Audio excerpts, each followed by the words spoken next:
follow me. Deal with trauma privately. I don't wanna be a burden, I handle things defiantly. Spent a decade searching for a higher power guiding me. Figured out that faith is not up there, that it's inside of me. Act with execution, what's a plan with zero action? Faced with bad habits, knowing it's a magnet to my imbalance. I'm somewhere between confidence and arrogance. The middle ground is treacherous, I work on getting out of it. Pops is looking down, I feel him every time the sun shine. Back to being unsigned, I only got my bloodline. With me going forward, smoking cookie till we dumb high. I heard you taking shots, we pulled up on them, they was gun shy. 2 p.m. in Rome, we at the chapel eating sun-dried tomatoes and a plum wine. Life been like a movie, I don't know how long the run time. Hope it's an extended cut, but when I died, I load my consciousness onto a thumb drive. And upload it to the masses when I pass. All my sets is holographic, life's as real as you imagine. My Jewish girl was tight, cause I ain't linker on the Sabbath. But it's Friday and I got a few robins I need to bask in. Playing traffic, if you wanna wanna play the faction. We don't act, we getting active, stacking cash and dodging taxes. My father was a Catholic, never taught me how to practice, but with music I'm a Baptist. Christen all these fucking tracks I bless these raps with. Standing in the middle of the marsh, both sides caving on the drive. Praying to my pops and the gods. God, please help me out. Can you spare me for once? Hey, yeah. Can you spare me for once? Hey, I ain't asking for much. We watch history. We make history. And one day we become it. Drop some buckets, and then we kick the bucket. Just trying to reach the peak before I finally plummet.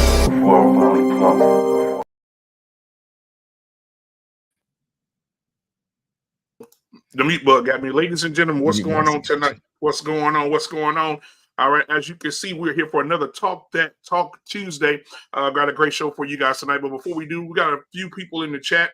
Lost in translation. Who we got in here tonight, my guy? And good to see you as well, my brother. Good to see you as well, brother. We got to take heed to the message in the building.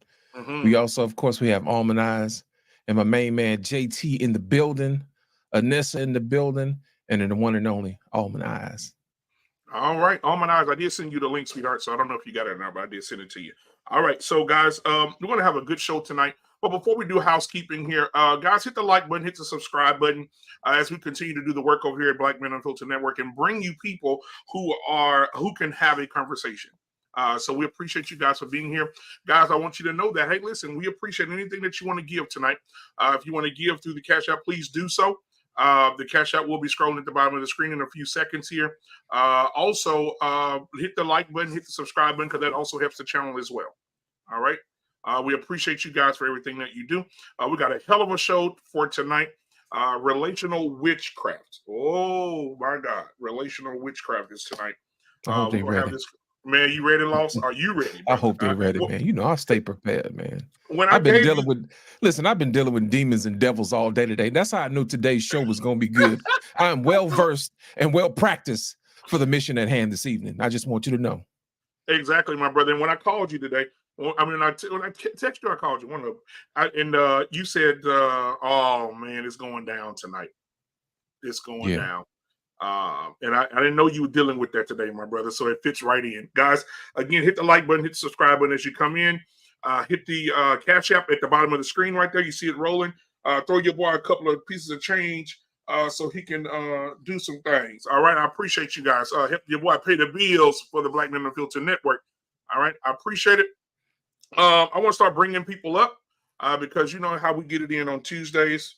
Let's see here. Now, but first, before we do get started, though, I want to kick a shout out to Miss Jenny's husband tonight. His birthday is today, and she said she won't be able to make it tonight because she's having dinner with him tonight. So shout out to my brother from another mother over there, and they're enjoying his birthday today. So shout out to him, man. All right, shout out to my brother. I appreciate y'all. I appreciate you, Miss Jenny, for all that you do for the network as well. So appreciate you guys. All right, let's start bringing up these content megalodons in the building tonight. I definitely want to start out with Mr. Bennett. Mr. Bennett is in the building tonight. Now, before Mr. Bennett comes up, he is the president, but I'll let him tell you when he comes up. Mr. Bennett is in the building tonight. What's going on, Mr. Bennett?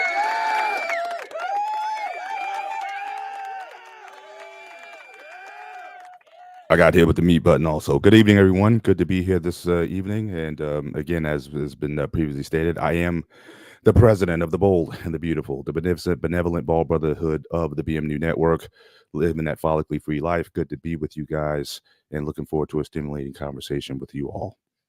All right, man. Thank you so much for being here. Also, I do want to say this. Hold on. I want to say our first Cash App of the day comes from Take Heed to the Doggone Message. Thank you for the $5 Cash App. I appreciate you. Take heed. Love you, Sugarfoot. All right. Now I want to bring up, let's bring up a female now. Listen, last week this woman came in and she spoke from Embrace chapter 4, verse 33. She said, ladies, do less nagging and more gagging. Give it up for Embrace the Graces in the building tonight. Mr. Bennett, I know you watched it, Mr. Bennett. You have to watch it. Hi, gentlemen. How are you this evening? Oh Good God. evening. Well. Good evening. All right. Next up, man. Listen, you know what? Lost in translation. Bring up our next person, man. Who you got? Now, say the best for no. Everybody's great, but we got to save the best for last. So we got video footage that we play right before that. So let's bring up. I'll bring up our brother, man. Our brother sitting right there chilling like a villain. Let's bring our brother up, man. You know what? We always have, the three musketeers. You know what I'm saying? He's also one of the captains of the crew. Most people know him from the What We Know podcast, but we all love him and know him as Mr. JT from the What We Know podcast. Let's go. What's up, JT? He said, yes. Baby, you just got friendly pussy. Oh! Going to Dingaling Museum. Good to see you, JT. Good to see you, my brother. All right, now listen, I had somebody just knock at the door, and the Bible says he stand at the door and knock. And if you don't let this guy in, man, what is really going to happen? They call him Ricky. He's in the building tonight. What's going on, Ricky? What up, Rick? I'm going to let you introduce yourself, Ricky. Go ahead, Doc. Allow me to reintroduce myself. My name is... My camera's tripping. Oh, man. All right. Yep. Whatever you need to do, adjust, brother. We good. We good. All right. Well, who else we got in here? Let's see here. Okay, now listen, guys. We have the wine of the night every Tuesday. We have the wine of the evening. And Anissa brings it to you. All right. Last week she had one. If you didn't miss it, go back to last Tuesday. This Tuesday she has one as well. Anissa, what is the wine of the evening on today? What do you have for us? What do you have? Go ahead. Tell us about it. Hey, y'all. Good evening, everyone. So tonight we are drinking the John Legend. If you didn't know, John Legend has a wine series. His signature series is his Love Chardonnay. It's a medium body Chardonnay. If you don't know the difference between medium body and full body tends to have 14% or more alcohol. Medium body is anywhere from 12 to 13.5%. So this is considered a medium body Chardonnay with taste of honeysuckle and vanilla. So this is a great everyday Chardonnay. Also, it's a great price point. It's only $15, but it's an excellent Chardonnay, and it has a very, very lush, rich feel on your palate. So this is John Legend Chardonnay. All right, thank you so much for the wine today. Next week I will have a wine of the day intro. Okay, all right, I'll have it Tuesday for sure. All right, thank you so much for being here. Listen, guys, last but not least at all, ladies and gentlemen around the world, put your damn hands together for a YouTube giant in these streets. Yes. Last week that woman came through here and praised her husband like I've never seen a husband be praised before. And right before that, she gave us some words of her own. She said stuff that was right up her alley. She said that you got to give your husband what he desires with your mouth. Ladies and gentlemen, give it up for yours truly. But before we do, we always got to play. She has her own intro as well. Here she is. Black Man Unfiltered said, we calling out all the hoes this year. Yes, we are. We calling out all the hoes in 2024, damn it. We tired of y'all. We calling out all the hoes in 2024 this year. All right, take heed to the messages in the building tonight.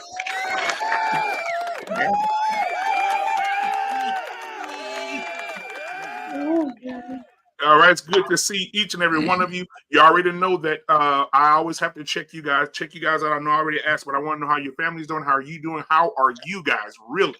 All right, JT, how are you today? I'm doing well, man. I'm doing well. It's Tuesday, bro. Can't help but be well, bro. So that's it. I ain't got no complaints. Won't do no good anyway if I do it. So. The aspiring empty nester, Mr. Bennett, is in the building tonight. Mr. Bennett, how are you and the family tonight, my brother? Family is doing fantastic. Me, I'm just overcoming a little cold here, so I got my ginger tea here that I'll be sipping on through the broadcast. And it was also leg day, so my legs aren't feeling too good. But I'll get stronger from this, and I'll be better for it. So all of that, everything's good. It's good to see you. Ricky, I don't know if you're still there with us, Rick? Yeah, I'm here, man. My cam bugging. I don't know what's going on. Okay. Well, you can take your time to fix. I just want to know how you and the wife, how's your family, brother? Oh man, everything's everything. You know what I'm saying? Ain't got no complaints. It is what it is. Every day above ground's a good day, guys. Absolutely, my brother. Embrace the grace. How are you today, Shug? Good, good. Another long shift, but I'm here, and I love to see you guys on Tuesday. I really look forward to it. Absolutely. Good to see you too. Listen, we had a church service over at Embrace the Grace's channel the other night. There was a prayer meeting. There was it just went through it. If you didn't see it, go back and watch it. We had some church over there. I don't know We what sure happened. did. I had Dingaling come up there by accident. Didn't mean that to come up. I had an atheist come up there, and then we had to pray. Black man said, we got to lay grace on this channel tonight and right now. Yeah, absolutely. Absolutely. I stopped in the middle of the show and said, no, this ain't right. We got to get some prayer in this thing tonight. All right, Anissa, how are you tonight? And I seen old guy run behind the wall again, so tell him he said hi. But how are you tonight, Shug? I am doing lovely. I had a great day today. It was a peaceful, quiet day. So no complaints here. Everything's good. Thank you. All right, good to see you, honey. Good to see you. And last but not least, take heed to the message in my boy Lost in Translation. Take heed. How are you today, Shug? I'm doing just fine. I'm trying to try this new shade. What y'all think? It still look like my face, or does it look a little lighter? Chocolatey. It looks good. Chocolate. No, it looks good. If you can't tell you have makeup on, then it did the job. Right? Okay, good. Good. Looking like a brownie. After the broadcast, where the sprinkles at? I'm looking like a brownie with the sprinkles. Oh, thank you. That's a weed brownie right there. That's Hey, those are even better. After the show, he's gonna be standing at the top of the staircase, butt naked. Get up here now. Listen, I'm ready for all types of foolery. Okay, I'm ready for all types of foolery. I love it, man. Last but not least, Bishop, the Bishop of Passion, is in the building tonight. The Bishop of Passion. When he speaks, women tend to take their clothes off. Lost in Translation is in the building tonight. Yes, sir. Yes, sir. Listen, man, I can't wait to have this conversation with y'all. Let me tell y'all something, man. I've been dealing with the devil all day long. That's how I knew the conversation today was going to be good. I've been battling with him. I had to let him know who I was. Did you hear what I said? I don't play that. I don't play that, sir. You know what I mean? I'm here to tell you, the devil will come to you in all forms, but it's always the same spirit. So I'm gonna let y'all know. Y'all get ready to buckle up. We're gonna have us some church today. Thank you, sir. Black Manifest, how are you today, sir? Man, I am sunshine, partly cloudy with a chance of rain. Honeymoon happy and peacock proud to be here amongst the living and amongst the great friends.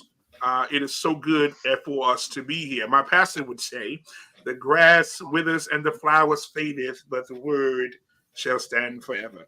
All right, now I want to hop into this show real quick. Because I don't want to waste no time. Tonight, relational witchcraft. What is that? We're going to get into it in a minute. I have 3 videos that I want to present to you guys tonight, and we're going to go through these videos and break these videos down. I remember Mr. Bennett was a part of it, and Take Heed was a part of it as well when we broke down the Tony Evans series on marriage. Remember that? That was a great 2 shows that we had with the elder Tony Evans. So that was amazing. But tonight, I want to bring these videos up because I think they had great points, and I want us to dissect it, deconstruct it tonight. All right. The first video I want to play is, let me pull this one up. I won't start with the big one first. I'll start with the small one. Pause. Let's see.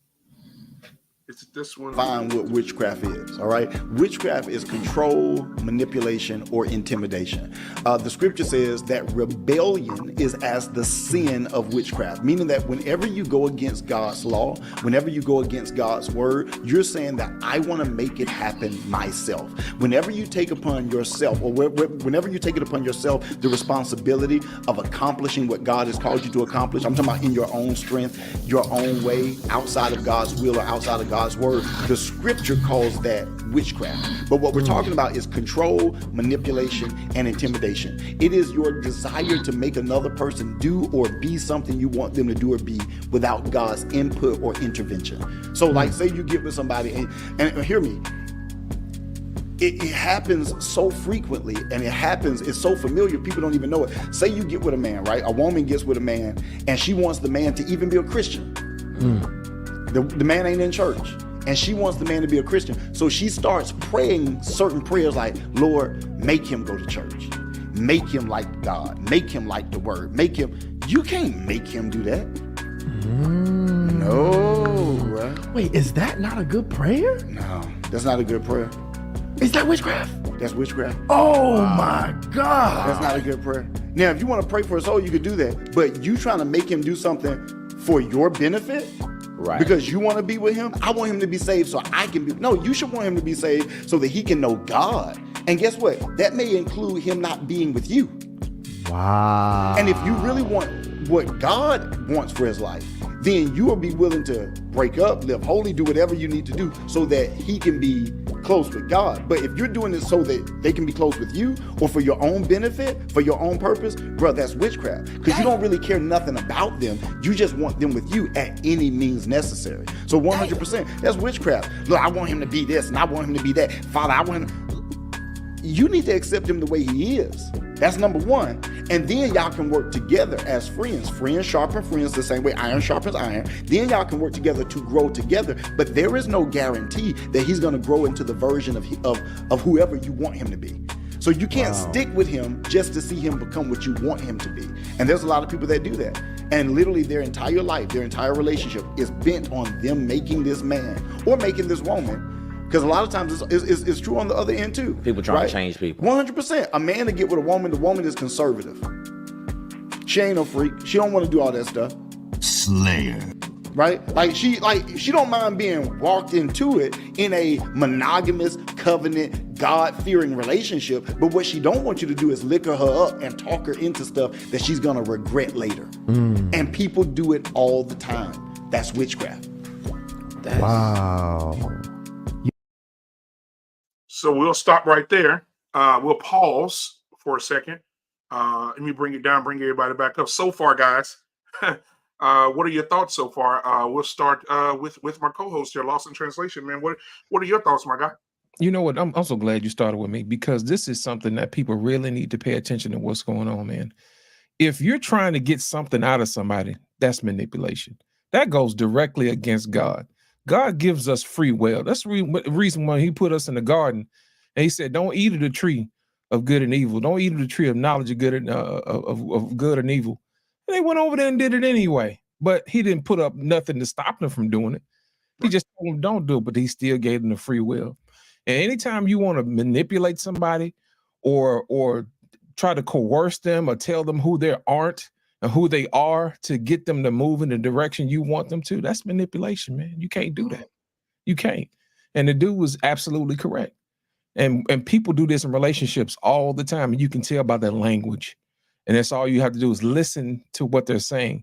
And if there's some benefit for them, you might want to take a pause and take a step back and figure out, hey, is this really what I want? But some people are so enamored with, I'm gonna get this person, that man or that woman. That's coming from a place of selfishness. So one of the first things you need to do is you need to teach yourself to deny yourself. Even in the garden, when Jesus was in the garden for 40 days, you know what I'm saying? The devil came to him and he didn't say nothing. And Jesus was hungry. He didn't attack his hunger first. He tried to tell him who you are. He said, if you be the son of God, go ahead and feed yourself. You know what I mean? That type of thing. He said, let's do this that way. So God was like, no. Jesus was like, if man cannot live by bread alone, you know what I'm saying, but by the word of God. You know what I'm saying? So my thing is this. The first thing you need to know is you need to know who you are. The second thing you need to know is what tactics does the devil do? They try to attack the weaknesses that are you, the very thing that you want. So that's why I have to keep trying to tell people, man, sometimes the devil will show up in people that you love, but you got to recognize it and separate the two. So I'm going to leave it at that. Anissa, we're going to jump over to you, sweetheart. What are your thoughts so far on the video and what we're talking about tonight? Well, I think he was speaking straight facts, especially the part about dating, and you want to make that man go to church or make that woman go to church. And my pastor calls it evangelism dating. The Bible is clear that we should not be unequally yoked. And so many times women will choose a man and you know that he is not walking with God. He's not interested in the things of God, but he's a good man. He's a good man. And you think that you can get with that man and you're going to draw that man in and you're going to bring him and you're going to do all of that on your own. And it can end up really not being a good situation. So I think he was just speaking straight facts on that. And yeah, I approve that message. That was right on. Ricky, what about you, my guy? Oh, it got to be somebody on a famous podcast to say it. Oh, you've been saying it. This what we doing now?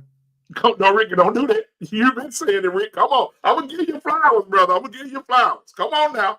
That's why I sent you the link today. I'm just saying. You know what I'm saying? Like, okay. This is what I gotta, it's circular because it's true. I gotta say it, right? Right.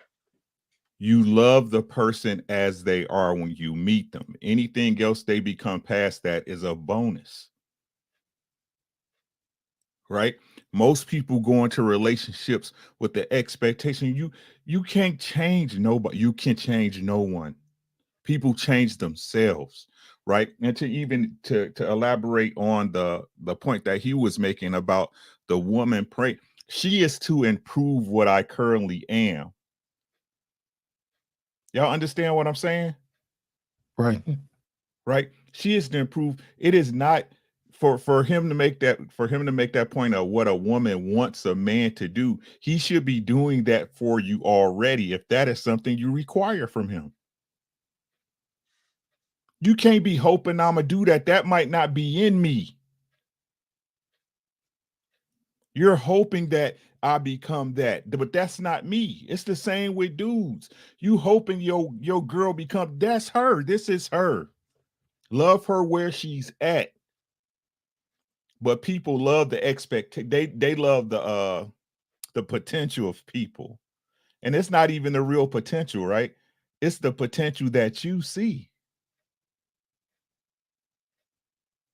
That you see. The way you translate and decipher information. Jesus he said Jesus met people where they was at. He ain't say, I need you to be more than this for me to talk to you, for me to recognize you, for me to love you. He met you where you was at. But what do I know?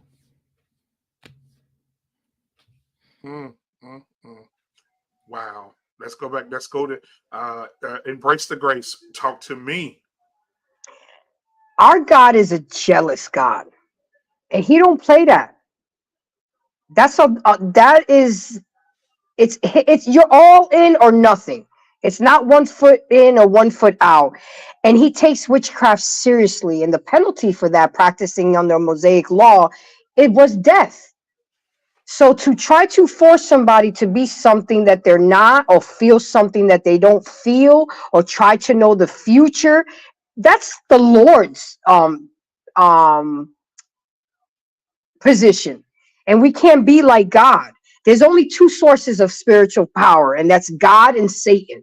And Satan only has as much power as God allows him to have, even though it's considerable, but it's a lot of power. But at the end of the day, God will pull the plug whenever He sees fit. So we have to stop playing around on the other side, because we're going to get caught up in the dark side. And if we believe in God and want to be with God and follow God, We got to leave all that other stuff alone and just stay with our Almighty God. All right, I'm gonna hop up to Mr. Bennett. Mr. Bennett, what's your thoughts?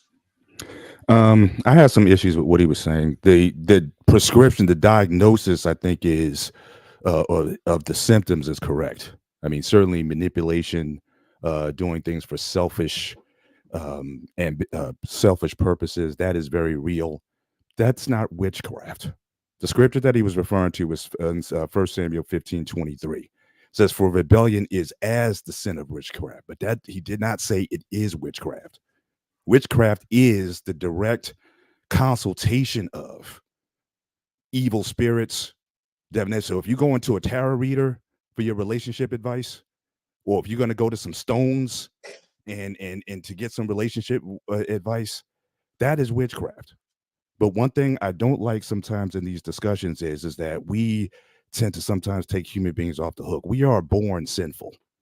There's plenty enough in us that rebels against God, and we don't need any other demonic influences on it.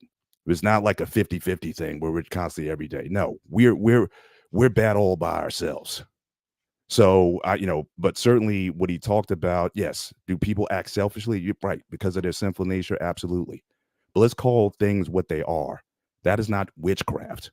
But there are things that are indeed witchcraft that people do put a lot of their faith and stock into when making decisions. So again, you want to go to that tarot reader and say, what's my relationship going to be like? Yeah. Now you're getting into something that's totally different, but that's not what he was talking about there. And I don't like the classification, but what those things that people do, yeah, those are bad things, no question. All right, take heed to the message. So I remember when I first came onto your channel, sir, and I got a revelation from Mr. Bennett. And I have always kept that in my heart. He said that in order for a woman to want a good marriage, she has to ask God to clean out everything that is within her that is not right for marriage. And I remember arguing with Mr. Bennett about this foolishness. And I was like, no, you're supposed to pray to God to ask him for a good man. And Mr. Bennett said, no, this is where women get this mixed up at. That you go and pray to God, and then when things don't go right within the marriage, you say you didn't hear from God. I always have a problem when women do that. So when he said that, I had to go to my husband. I went to my king and I explained the situation. And he said to me, Mr. Bennett is right. Because I went to God and talked to God about you before we married. And he gave me the green light.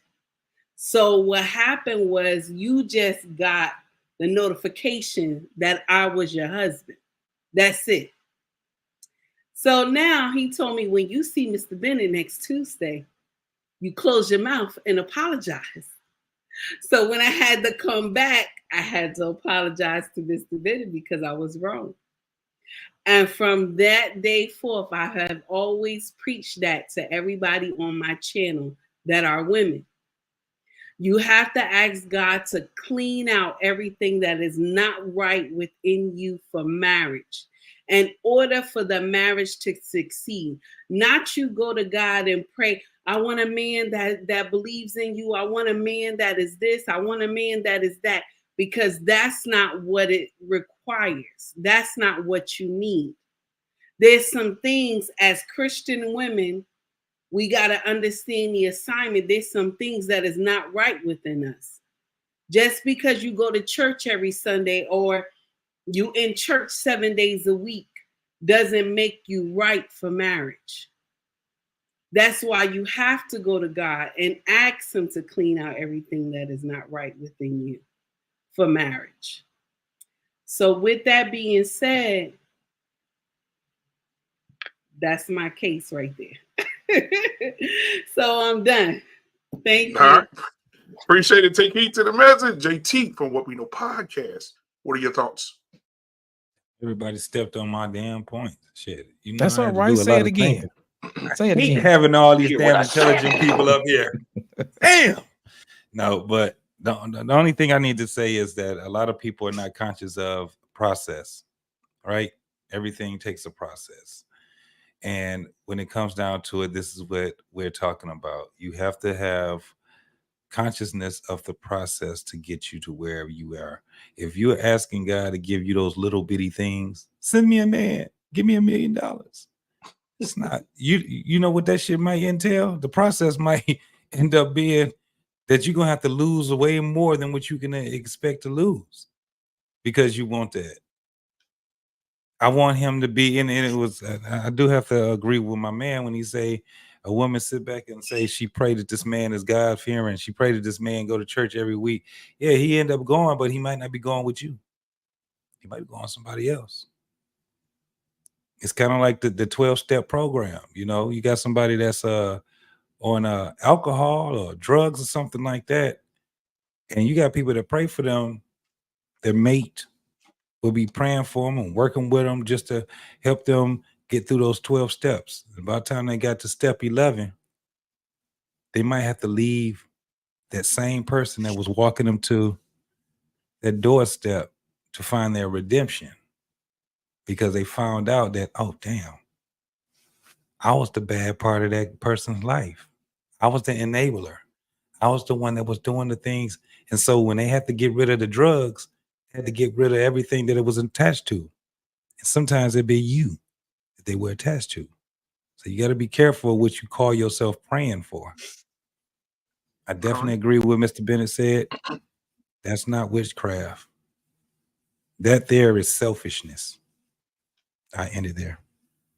All right. So I'm going to get the video back up so we can continue. You're trying to turn a conservative girl into a freak. And I've seen those relationships, and it's so much contention. I mean, they're pissed at each other 100% constantly, or really it's the guy, or depending on the situation. But so do y'all remember? And so we got to deal with some ancient archetypes. Do y'all remember like seeing movies growing up where the witch would turn somebody into a frog, a cake, or a cat, or a frog, or something like that?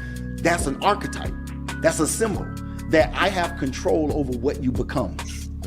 Wow. That's witchcraft. I can manipulate you through flattery, through words, through deceit, through lies, through curses or spells, and I can make you act different than you normally act. It's like when she, oh my God, you know a good example? What? You know, the woman, she kisses the frog and he turns into the handsome prince. Okay. So she turned this frog into a handsome prince, all because of her affection, her kiss, 100%. Her intimacy, turned this frog, who really is just a frog, right, into a handsome prince. And now you got women thinking that through their intimacy, through their sex, through their gok game, Slayer. Oh my God! Hey, did y'all know it was gonna go down like this tonight? That baffles me too. That I think that's very, like, that's still a real thing. I think that people in general think that sex 100 is more than enough to change the way somebody thinks, change the way somebody acts, change their willingness to commit to you. Oh yeah, 100%. Which is, that's why people be like, hey, well, let me give it to him early. Let me give it to him quick. Because if I give it to him quick, it's going to lock him down. It's going to shut him down. It's going to keep him here. And men think the same way. There's men and women. That's what I'm saying. Witchcraft is not a male or female thing. And a lot of times it's usually passed down parentally. Like, you're seeing it in the home. You're seeing mom manipulate daddy. You're seeing dad manipulate mom. You're seeing dad and mom manipulate children. And you're seeing children manipulate parents. You're growing up in an environment where everybody's using their emotional. See, this is what you got to understand. When you're dealing with witchcraft, people can use different things to lure you, seduce you, or just put a spell on you. Some people use physical, like their physical body or physical things. Some people use intellect or conversation. They're great at talking. And if you just let them keep talking, they will talk you out of your drawers. So now you're describing, okay, because this was just actually in the chat. Anna Dominique just posted this, one of our initiates. She says seduction is witchcraft. Now, is that true? Yes. Well, I mean, let me say it like this. Well, number one, if it's it's sex or if it's sexual interaction outside of a covenant relationship, we got to already kind of wonder what the agenda is. Okay. Right? We got to wonder what the agenda is. So seduction outside of marriage, you got to wonder, okay, what is their agenda? What do they want from me? Why do they want it from me? And why are they going to these lengths to get it from me? So 100%. So seduction outside of marriage, I think is dangerous. And I think you really have to begin to like see what the person's agenda is, what their motive is, and what's in their heart. Seduction inside of marriage is a love language. Yeah. Like you need to be seductive inside of a marriage. You need to constantly utilize flattery, foreplay. You need to constantly utilize those types of things to make sure that you sustain the level of intimacy and fire. So seduction within a marriage, as long as you're seducing your partner. Now again, bruh, it all starts with the intent of a person's heart. Because if I'm seducing you because it's Valentine's Day and we want to have a phenomenal night, that's one thing. But if I'm seducing you because I asked you if I could get a TV or a purse and you said no, and now I'm using my body to start to influence you, then even in a marriage, seduction would still be illegal then. You know what? And this, you know what this reminds me of? What? It reminds me of the pickup artist. Because when I think about a witch, when we talk about witchcraft, they already have the intention of what they want something to become, and they reverse engineer whatever the potion 100%. Or the spells need to be to create this outcome. And it's solely self-serving. And it's solely self-serving. Yes, it's there to take. So the thing about it is, it's like when you consider that, that's what makes you a witch. It's your intention of what you want to happen. So for example, these pickup artists, they can teach guys all of these strategies that are all psychologically based. I get you. That can create outcomes to manufacture connections and essentially create the outcome of sex. Did you hear this one? So I heard somebody say this particular kind of game that they play. So they'll see a fine female, maybe that they work with, or somebody that they see frequently, and they'll constantly call that female the wrong name. You saw that. So they'll be like, hey, Brittany, until the female says, hey, that's not my name. It's like, oh, well, you remind me of somebody I used to date. And so, like, it's a whole game. And my thing is, hear me, there is game. There's a level of chivalry. There's a level of law that governs our interaction with the opposite sex. Yes. If we want to be successful, that's good. That's all within fair play. But when I have evil intent, when I have impure intent, that takes it to another level. You following me? And so, yeah, there's going to be a level of game. But my thing is, if you're playing game at the beginning and you're not showing who you really are, you're going to have to keep the game up. At some point, you're going to let the game guard down, right? And she's going to see who you really are. And you want her to like who you really are. So, you know, I mean, my thing is, yeah, you need to have a strategy, but playing a game where you're not necessarily who you really are and you're talking different or you're acting different, I think that's a bit corny. But all right, we'll stop there. Guys, thoughts? We'll start with take heed to the message first. Take heed. What are your thoughts? I'm just sitting here shaking my head because I'm like, how many times have I used sex, doing something with my husband to get something? And I'm like, oh my goodness. I do this all the time. I do this all the time. I'm guilty. I'm guilty. So I'm sitting here like I'm guilty. Because he will say to me, like if I ask him for something and I say, honey, this is how much it's gonna cost. And then he'll look at me and he'll say no, right? And then I'll give him that look. I'll touch him a little bit, you know. I tell the kids go away. I lock the door. And I do some strange things for a piece of change. So I want to know, am I doing witchcraft because I'm scared now? What you say? Oh, wait a minute, ladies and gentlemen. Before we continue, we have a celebrity in the building tonight. I knew he would come. I invite him every week, and he finally came through. He has a huge hit out right now. We'll play that first, and we'll bring him up. I can't help it that I'm custom made. I can't help it that I look good, smell good, can't dance all night long. I can't help it.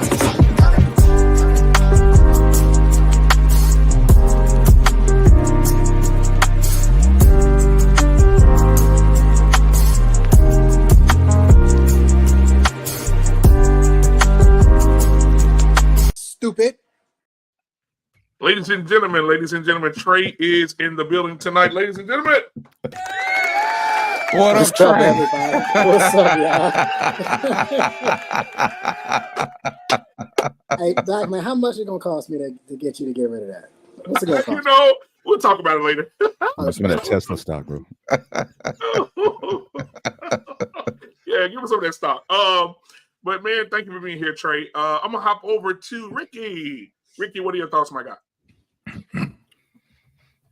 I don't know. He was kind of long-winded, so he kind of lost me.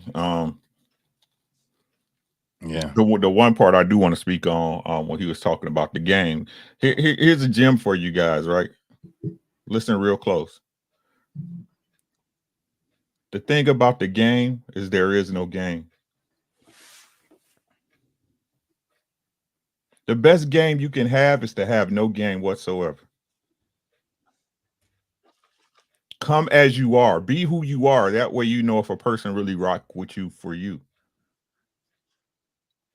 Right? There shouldn't be no act. You should try to put your best foot forward. Right?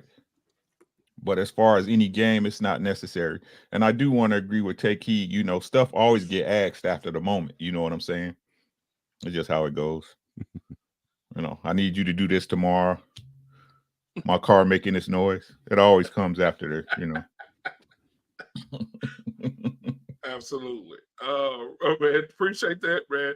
Anissa, your thoughts?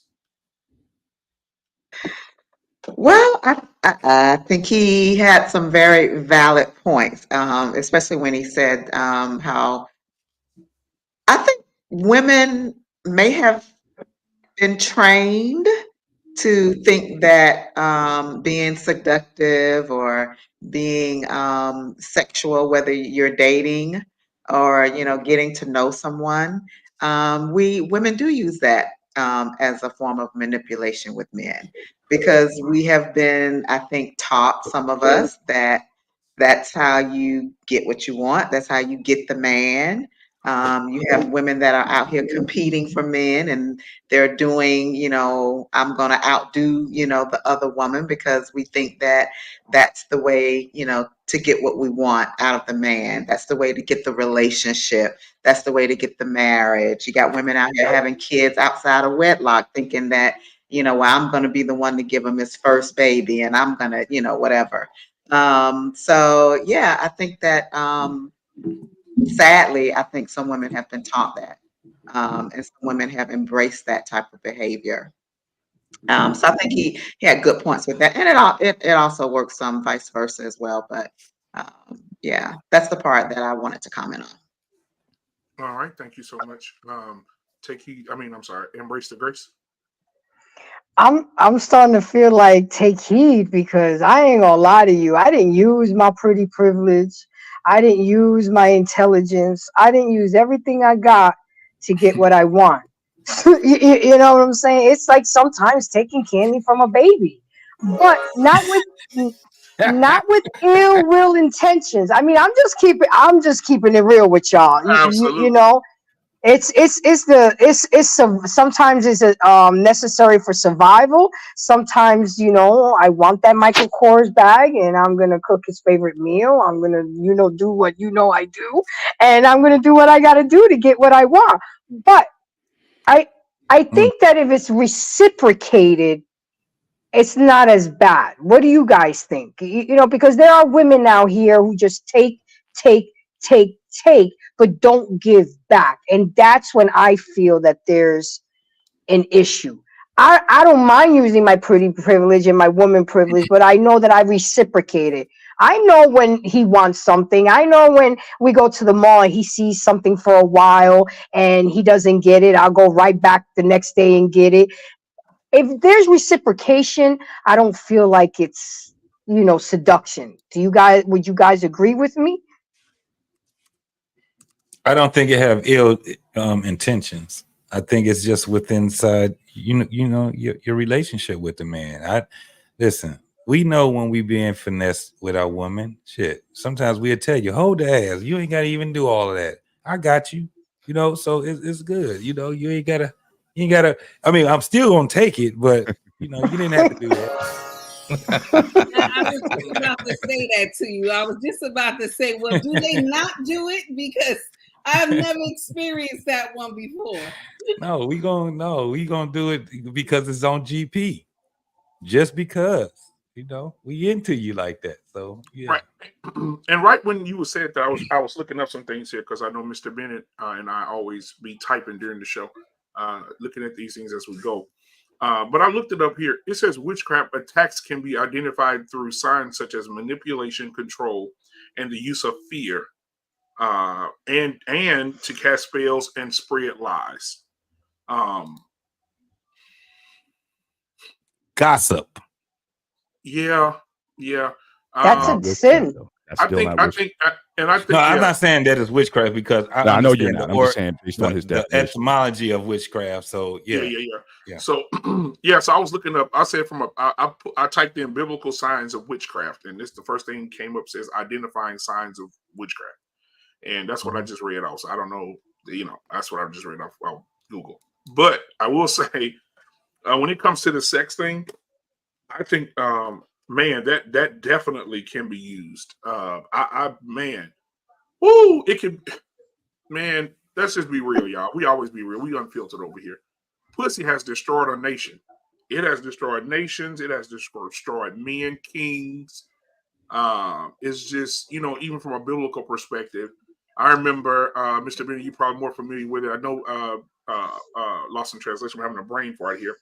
But remember when the woman with the stepdaughter, she used the daughter to sexually manipulate him to have John's head cut off, right? Right. Is that how it went? Right? Yeah. So she used her own stepdaughter to seduce him. Say, hey, you can get that thing, but you bring me the head of John the Baptist. So I think sex can definitely be used. I think a lot of men can be. I think there's a lot of men in prison right now because of sex.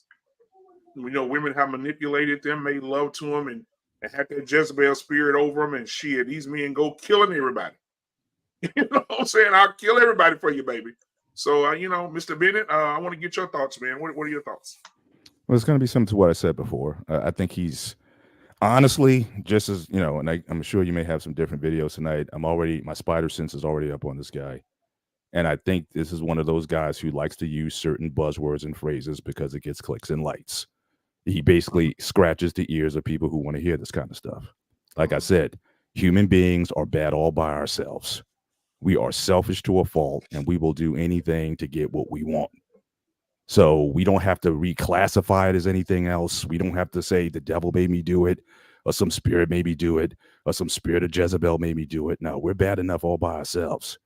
And so people will use things like sex to manipulate. It's called the oldest profession for a reason.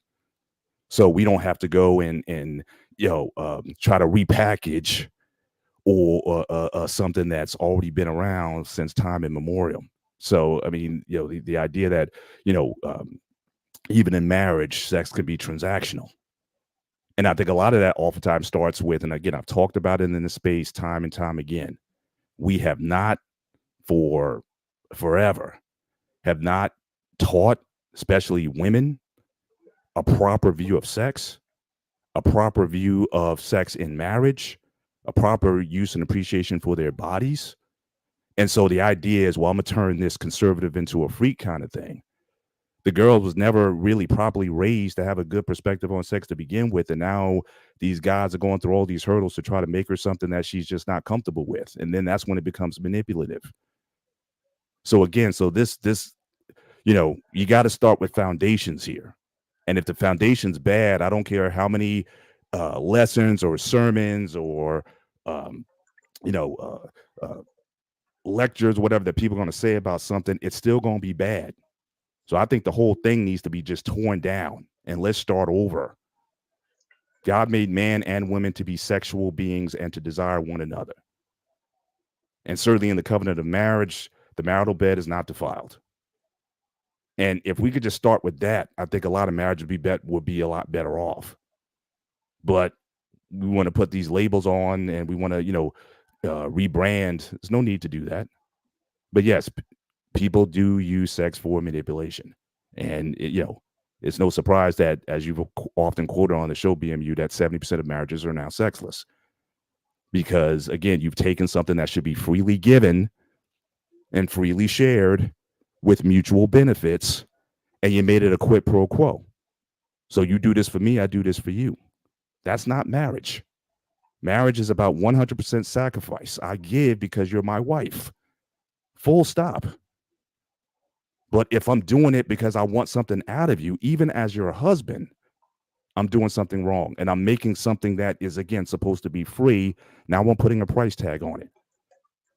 Oh, to get you to do something. Oh, I gotta take you on a trip. I gotta take you to some island somewhere to get the freak out of you or whatever. You're asking for problems. Right. And Mr. Bennett, let's look at it from this perspective as well. I'm just gonna throw this out there.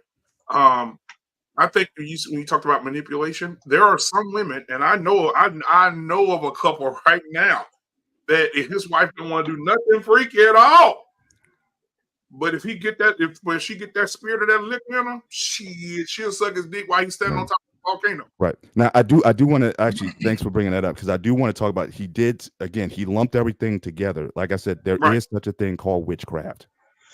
And I do think once you start introducing drugs, certain drugs, certain potions, what they used to date the grape drug and all those things, all this stuff, all the weed, ayahuasca, Spanish people be going people be going to these things, and they be having the peace pipes, and they be getting into these altered states of consciousness to be doing these illicit acts. So yeah, I think there's certainly, once you start bringing drugs into the situation, I think at that point, I think you could say you might be introducing witchcraft, because again, you're putting people into an altered state, and they don't even know what's going on, and then they wake up and it's like, what happened? Well, I don't even know what I was doing. That is certainly very dangerous, and I that would be something I would certainly call out. But just somebody just trying to manipulate you or whatever, that's just somebody just again, thinking about their selfish needs. Can I ask Mr. Bennett a question? Yeah. Go ahead. Do you think that this whole concept of witchcraft, that most people think that it's more like sci-fi, FX, like they think of movies instead of something that, like what we're talking about? As soon as we started talking about like with drugs and everything, I just look at the mind being altered, right? Yes. Something that the mind, but most people would think, and it's just hard for me to think about it, because I have to take the movies and shit out of my damn mind. Right. When we're talking about something like witchcraft and things like that, I believe in spirit, right? But I think that we can alter the mind to have us to look at the spirit a little bit different. I think that's what it basically is. Yeah. But is that what you agree with? Yeah. And like I said, that can certainly, drugs can play a big part of that, but also even just meditation, seances, when they get the candles and the chanting and like I said, the crystals, people intentionally will go through these paces to conjure up these things. And there are people who do have connections, I believe, with that world, with that element, and they use it for their profit and for their advantage of gullible people. And then when you talk about what we see on TV, the movies, the horror movies, the witchcraft movies, and all that stuff, where it's there, I mean, they may take it to like a sensationalized, take it even further. But yeah, we get these images in our minds in terms of what we think something is, and people walking around like zombies and whatnot. So yeah, I think you can certainly take it there, but I think for most people, it's just people being selfish. Yeah, I'm not going to deny that there's a segment out there that's doing that, but it's not everything. I mean, it's not every time someone talks you into something, that's witchcraft. No, I'm not. There's no need. Like I said, there's no need to rebrand. We're bad. That's Erica. Right, Erica Alexander, and I'm gonna get Trey in here. Erica Alexander, the who played what was her name, Maxine on Living Single. Yeah, she was on the Breakfast Club, and she was talking. She got teary-eyed. She was very emotional when she was talking about it, that her grandmother was a witch. Yeah. And she said her grandmother was a witch to the point she used the power so much it killed her. It took her out. She used it against somebody else, and it was so strong that it killed her and the person. And she talked about telling her husband, "Listen, you're a cheater. I caught your ass. I caught you cheating." And she put dust in his car and on his clothes and stuff when he wasn't around. And she said to him, if you cheat again, the spirits will know it. They will take your life. And they found him. He died in the car with a prostitute, in a Cadillac with a prostitute, right when he was pulling his penis out. He just fell dead in the car. And so she said that her grandmother, them the Louisiana folks. So if you go to Louisiana, it's very scary. If you go down Bourbon Street, I'm telling you, don't go all the way down, have fun, but don't go to the part on the other end where the dolls and they tell you can bring pictures. Yeah, don't fool with that. Don't fuck. I never went down that far. I love my home state. I just don't do it. But I do believe that people are attached to those bad spirits, and they, like the women say, put your minstrel in the damn spaghetti and bury your man drawers. And I remember Shoo Shoo. Shout out to Shoo Shoo. She's on another set right now shooting another TV show. But Shoo Shoo was telling us that her husband was very abusive or something, or very iron fist with their aunt. And she said that her aunt got with those women in her family who were witches. And she said they went back over there for a family gathering. He's just sitting there. She said, go to bed. And she said he just got up, walked to bed, went and got into bed, went to sleep. Her and Mandrell both told that story. Yeah. I was like, damn. So, Trey, thank you for being here tonight, my brother. What are your thoughts on what you've seen so far and your perspective, my brother? Good to see you, man. Good to see you, too. I think if you believe hard enough in things, you'll believe anything. That's what I think. What that man said, it reminds me, I had a great aunt. Basically, every family gathering, she would pretty much tell everybody that they're going to hell. That was her thing. Everything you did, everything you do is not of God, so you all going to hell. That's pretty much that's what it sounds like to me. Like, that's what I hear when I hear him talking. Everything you doing, you going to hell for it. And if I'm going to hell because I seduce a woman, by the way, the definition of seduce is to entice a woman, entice somebody into sexual activity, well, then I guess I'm just going to hell. Because to me, seduction is a huge part of intimacy and sex. You have to have it. I've been in relationships where there was no seduction and it didn't work out. So it's necessary on both parts. I myself have a way of seducing women, right? Otherwise, how am I going to get them into bed, right? There's a part of it. That's a part of the whole thing. So if that is witchcraft, then I guess I'm a witch. I don't know what to tell you. It just don't make it. A lot of it just doesn't make sense to me. It just has a very, you're going to hell sense to it. But that's one of the reasons why I had to stop watching that show. They bring people on, and a lot of times these guys get platforms and they just be rambling. And like Uncle Ricky said, he's long-winded, so it's hard to keep up with what he's saying. He's making 8 or 9 different points. But I think if you believe it, and when I was in the boot camp, there was a guy who believed in he was Wiccan. I think it's called Wiccan. He believed in like trees and stuff like that, or no, is it like something like nature. That? Yeah, nature. Yeah. Look, you believe in whatever you want to believe in, and nobody could tell him otherwise. And I remember in basic, he got in trouble because he had little pockets of dirt that he would bring into the barracks. He had little bags of dirt he would bring from the outside that I don't know what he was doing with them, but whatever they did, they made him get rid of it. So you can believe whatever you want to believe, but it just sounds interesting. It sounds weird to me. I've dated women that were from New Orleans, family that were from New Orleans, that were Creole, and I've heard some very wild things. I've heard all kinds of stuff, and I've never let it affect me. I don't prescribe to that type of stuff, and I leave it alone. But everybody's entitled to believe what they want. My dad's mom, I always thought she was a witch. I did. I ain't lying. Dad, I hope he ain't watching. I love my grandma. She dead now, but damn, sometimes I'll be like, damn, I'm glad, because that one was me. Anyway, she would say the same thing you talk about, the plant shit. She would say that plants have feelings.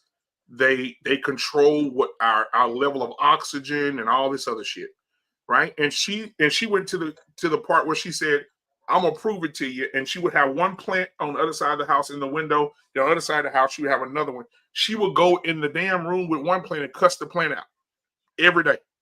You motherfucker, you son of a bitch. Blah. And then she would go to the plant on the other side, same damn plant, and say, I love you. You look amazing today. After 30 days, that fucking plant on the other side of the house was dead. The one on the other side of the house was alive like a motherfucker. So I never forget that shit, bro. I'm like, she said, I told you, they have feelings. And if you talk down to them, you can take their soul just like a human. I said, oh, hell no. Mama, I don't want to go back over there no more. We stayed for the summer. That was horrifying, bro. I felt like I was in a fucking nightmare. That's it, bro. So, Black man, can I tell you how my mind works when I hear that story? Not to say that it's not true, right? But can I tell you how my mind works when I hear stories like that? I think if she had a negative disposition with one plant, she probably didn't feed it what it needed, right? That's how I hear it. That's how I hear it. You had a negative disposition with one plant, so maybe it wasn't watered properly and it wasn't given the sun and nurture was. Versus the other plant, which she did like, it's almost like children, right? You have the children, and there's some parents that don't like this particular child. That children is treated a certain way versus the children they do actually like, and that child is treated a certain way. And so we'll say, see how this child turned out? It's like, no, you didn't give that child the same love you gave the other child. Have you given both children the same love? They probably both would have turned out the same. That's just how my mind works. That's what I do. Yeah. I just don't, like I said again, I shouldn't have said I'm glad she did. I shouldn't have said that. I apologize, guys. God, I'm sorry. But I'm saying, like, this woman was just to the point where she would just do stuff like that, and then you would hear her in the room at night. Like, we'd be sleeping in the room over across the hall, and you just hear her in the rocking chair. She'd be bidding, and she'd just be in there, just all fucking night. Bro, it was just, and I told her, I said, man, my brother said, if she, and this is my brother's words, not mine. Nick, shout out to my brother Nick. My brother said, if she get up that bullshit, I'm gonna hit across the head with this fucking hammer. My brother said, I'm gonna knock her ass out. I said, man, don't do that to her, brother. But she was just spooky and scary, bro. So, and she was a straight coon ass. I mean, from the bottom of the boot. So, but anyway. Black man, before we move on, I'm gonna give us a little context of what we're really looking at here. You know what I mean? Okay. And when he said that women use sex as a means of manipulating men, generally when women have to manipulate men, there's a lack of honor. You know what I'm saying? Because honor is something that you do out of love. You know what I mean? Manipulation is something that you do because you don't know how to honor at that particular point in time. Because honor works from a place of duty, and you do it just because. You see what I'm saying? And then what happens is that person does for you out of honor. That's why when you get married, it says love, honor, and obey. And I don't think that people use honor as a means to do what it needs to be done. You see what I'm saying? Because it's easier to manipulate if all you've ever seen is manipulation. But if you've been around people who honor people all the time, who always have something good to say about somebody else, that whole environment grows differently. You see what I'm saying? Versus somebody says, hey, you know what? If you take the trash out for me, I got something for you later on. You know what I mean? It riles up something in somebody. You know what I mean? Right. And what happens is it plays on, whether or not people believe this or not, it plays on a lack or some place of insecurity. If you let people talk long enough, all they'll do is sit there and watch you squirm. And then they'll find out exactly what it is that there's a lack in, and they'll play on that. That is a form of manipulation. When men want to be intimate with their woman, they will go out of their way. They're going to vacuum, whatever it is, they're going to take the load off if they want to get what they want to get. You know what I'm saying? Instead of him saying, you know what, babe, I honor you. I really want us to be closer together tonight because I really enjoy your company. That type of thing. That type of language requires work, thought. You know what I mean? It requires honor. You know what I mean? Because we haven't been taught that. But it is so much easier to manipulate. And what do we do as people? We always do what's easy. You know what I mean? Because think about it. When you manipulate somebody, you're not giving anything up. But when you honor somebody, you're giving something up. You're actually serving somebody. So the thing about it is when people get married, they're supposed to be a union of service to one another. But anytime you get somebody who wants to trick people out of their drawers or whatever, they would actually use words and manipulation to do something without really having to give something up. And I think that is what this gentleman was talking about when he started talking about manipulation and witchcraft, for a lack of a better term. Instead of saying and calling out what it is, it's basically a lack of honor. So whenever you don't know how to honor somebody, you lean to the default, which is manipulation. Does that make sense? Lost, I got a question for you. So can I step in real quick? I'm sorry. Yeah. Go ahead. Sure. So I feel like a heathen tonight. Yes. That's all right. That's all right, Take Heat. I feel like a heathen. I'm gonna share with you why. I always tell people, suck your husband dick, right? Right. Absolutely. Okay. I do it myself. Okay. Yes. That's because you're honoring. And I like it. Okay. Right. Then the other part, okay, being fresh around my husband and seducing him, I like that part. Okay. So I don't know.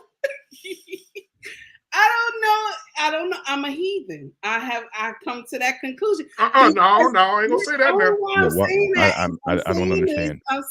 But you're being a heathen to your husband. You're allowed a lady in the streets and a whore in the sheets. But wait, Grace. Listen, the way that he talking, right, and the way everybody talking, I'm like, oh my goodness, I do this. But to your husband all the time. Is this? I'm wondering. I still understand. How is that? Right, it's not, Mr. B. I agree with Mr. Bennett. It's not. You are enjoying serving your husband. Your husband, exactly. And because I mean, it's the same thing for us. Like when I please my wife, that's a high for me. Come on, Mr. Bennett. just as a dude, just talking straight facts. If I get my woman off, I'm like, yeah. You know what I mean? That's not a selfish thing. You take pleasure in pleasuring other people. It's like your service to your husband is in and of itself its own reward. Mm-hmm. That's I think how it should go. When you do things for people and you get that, it's just like if you cook the meal, you serve the meal, right? When I cook for my family and they say, "Oh, Dad, that was great. That was the best meal." I feel good because I did something for them. You're getting gratification from it's a feedback loop that constantly gives back to you. But if you're talking about operating selfishly, you're not even thinking in the best interest of your husband. When you talk about you giving up, and also for people who do manipulate, what they are giving, they don't even value. So like when you giving him the whatever, you don't, more than times than not, like the prostitute, she doesn't even value necessarily the act that she's doing. It's purely transactional. It only has worth in that, what am I going to get out of this person for me doing this service? But you're not operating on that level. So I don't see anything wrong with the fact that you take pleasure in doing these things, and certainly he's good with it. I think if more people operate on that level, I think you have a lot better marriages out there. So right, and it goes back to that. It goes back to that verse, Take Heed. You know, your bed is blessed, right, and undefiled. So whatever you do with your husband, God's okay with it. I'm just saying, because what it sound like, okay. I'm only joking with y'all, but what it sound like is that I'm a heathen. That's what it sound like. Okay, I just want to share that part with y'all. That's what it sound like. But thank you, Mr. Bennett. I appreciate your input. But that's what it sound like. Now, mind you, okay, I tell other women to do these things, but I say with your husband. Yeah, exactly. Okay, I don't say just go all willy-nilly with some man you just met. I say your husband. Right. Okay. Now I feel some type of way. I don't know if my husband gonna touch me tonight because I feel like a heathen. You know. Take heed. Let me put your mind at ease, baby. Let the Bible say it is more blessed to give than it is to receive. Come on, Ross. That's what it is. That's what joy. The advice that you're giving to the women, again, it's still about the mindset. Because again, a woman can take your advice and use it in a selfish and manipulative manner. So if anything, if you want to, revisit it, your intention is what's important. If you think, okay, I'm gonna get him to do more because I'll start doing that, then yeah, that's manipulation. But just a minute. You know what? You remember back in the day, we had a show, it was about a year ago, when Mandriel and E-Man got into it, and I had my pastor on here. And E-Man said that it's witchcraft for a woman to deny her husband sex. Because it creates something on the inside of him, what makes him not think about love anymore, but it makes him think about cheating, or it gives him the desire to go against what God's will is in a marriage. And was that when he didn't pick up? I laughed at E-Man. Right. Was that when he didn't pick a goalpost? Was that the goalpost? Yeah. Which goalpost you gonna pick? Yeah. He so he was saying that, but I'm not gonna go as far as that either, Mr. Bennett. But I will say that when a woman denies her husband, it does crank up a spirit inside that man that drives that man somewhere else. It really does. Like if a man ain't getting none, these sexless marriages out here and these dudes at work, they're not thinking clearly. They're not really, in the first very uninspired. Yeah. You're very uninspired. They don't want to do. I mean, it's like a spirit take over them. They don't want to do shit. It creates an element of disrespect. Yeah. That's what it is. Anytime you deny your spouse, there's a little bit of disrespect that creeps in. And it's kind of hard to honor something you disrespect, but we don't speak that out loud. That's just one of them things that just goes unsaid. Because you're dictating his celibacy. You're telling him, I'm celibate, you celibate. Yeah, but at the same time, there's no such thing as celibacy in marriage. That's some bullshit. That's the lie from the pit of hell. If a woman denies her husband sex at any level, I think it's hard, unless you both agree, Mr. Bennett, I got to put the word in there, unless you both agree, it's what the Bible says, or unless that woman's on her menstrual. The Bible speaks that a man should not even be in the house with his woman when she's on her menstrual. However, hotels make a lot of money. I don't deal with the flow stuff, but even then I would still say that's a part of the Levitical law. I don't think it applies today. I just don't. That's but again, I'm not a member of the flow club. Like I don't roll that way either. But you don't travel in muddy waters. No, bloody waters. and so that's one of the things I think. I think it's I call them demons. I think wives are demons who reject their husbands, who don't give their husbands sex, and then be the ones on the internet playing victim and saying he cheated. I can't believe he did this to me. No, he did that to you because you haven't had sex with this man since December 2022. I knew of a guy. His name is James. A shout out to James. He probably not watching this. He's a pretty older guy now. But James used to say, my wife don't have sex with me unless she's really, really tipsy or drunk, or unless it's a holiday. Damn. And I used to say, man, your wife's a demon. She needs to be exorcised. You find a Catholic priest and get the damn exorcism started. She's a demon. Ricky, what are your thoughts, brother?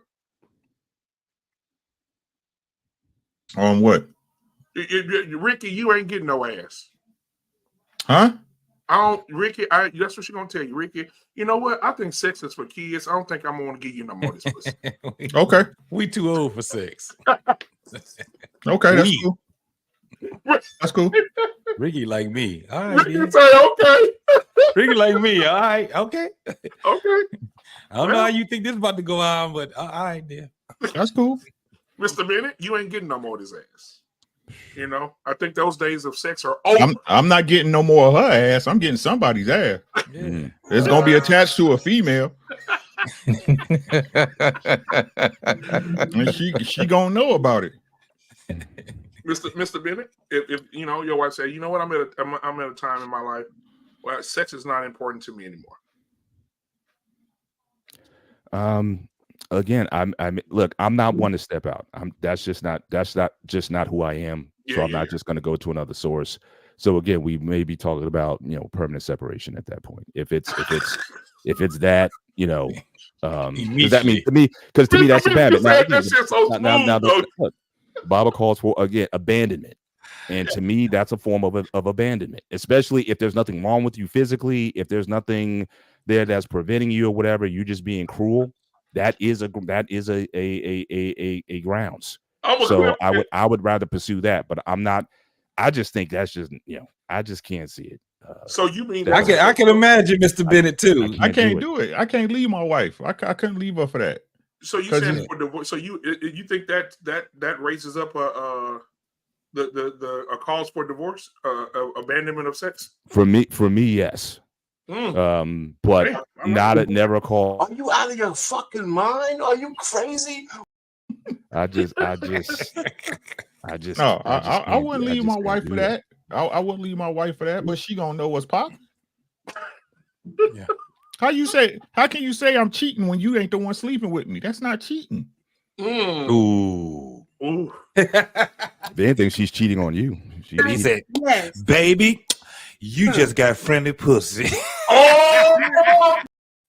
Especially like y'all said, if there's nothing physically wrong with her and it's malicious, right? And that was the example, correct?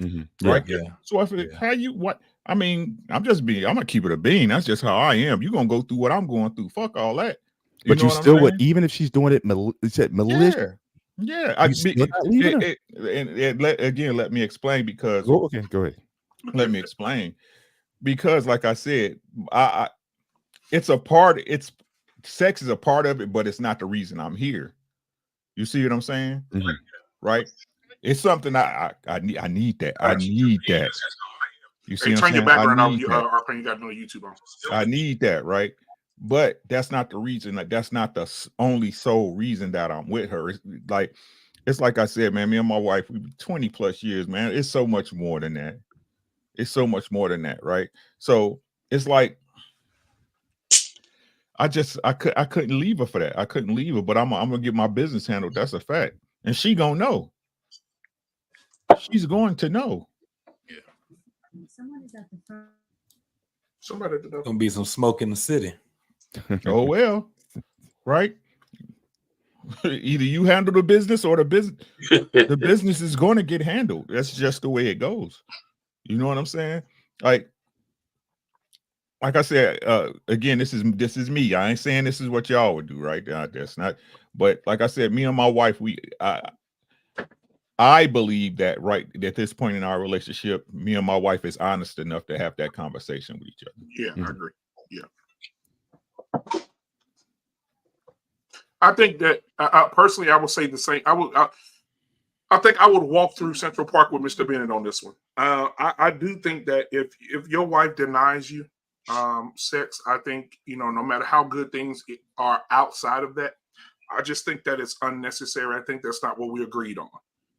And I think that if you're in any type of biblical marriage or Christian marriage and you both have the same beliefs, there's no way possible that you could be a woman of God for me when you're rejecting me, what it is that God told me I could have, what's mine.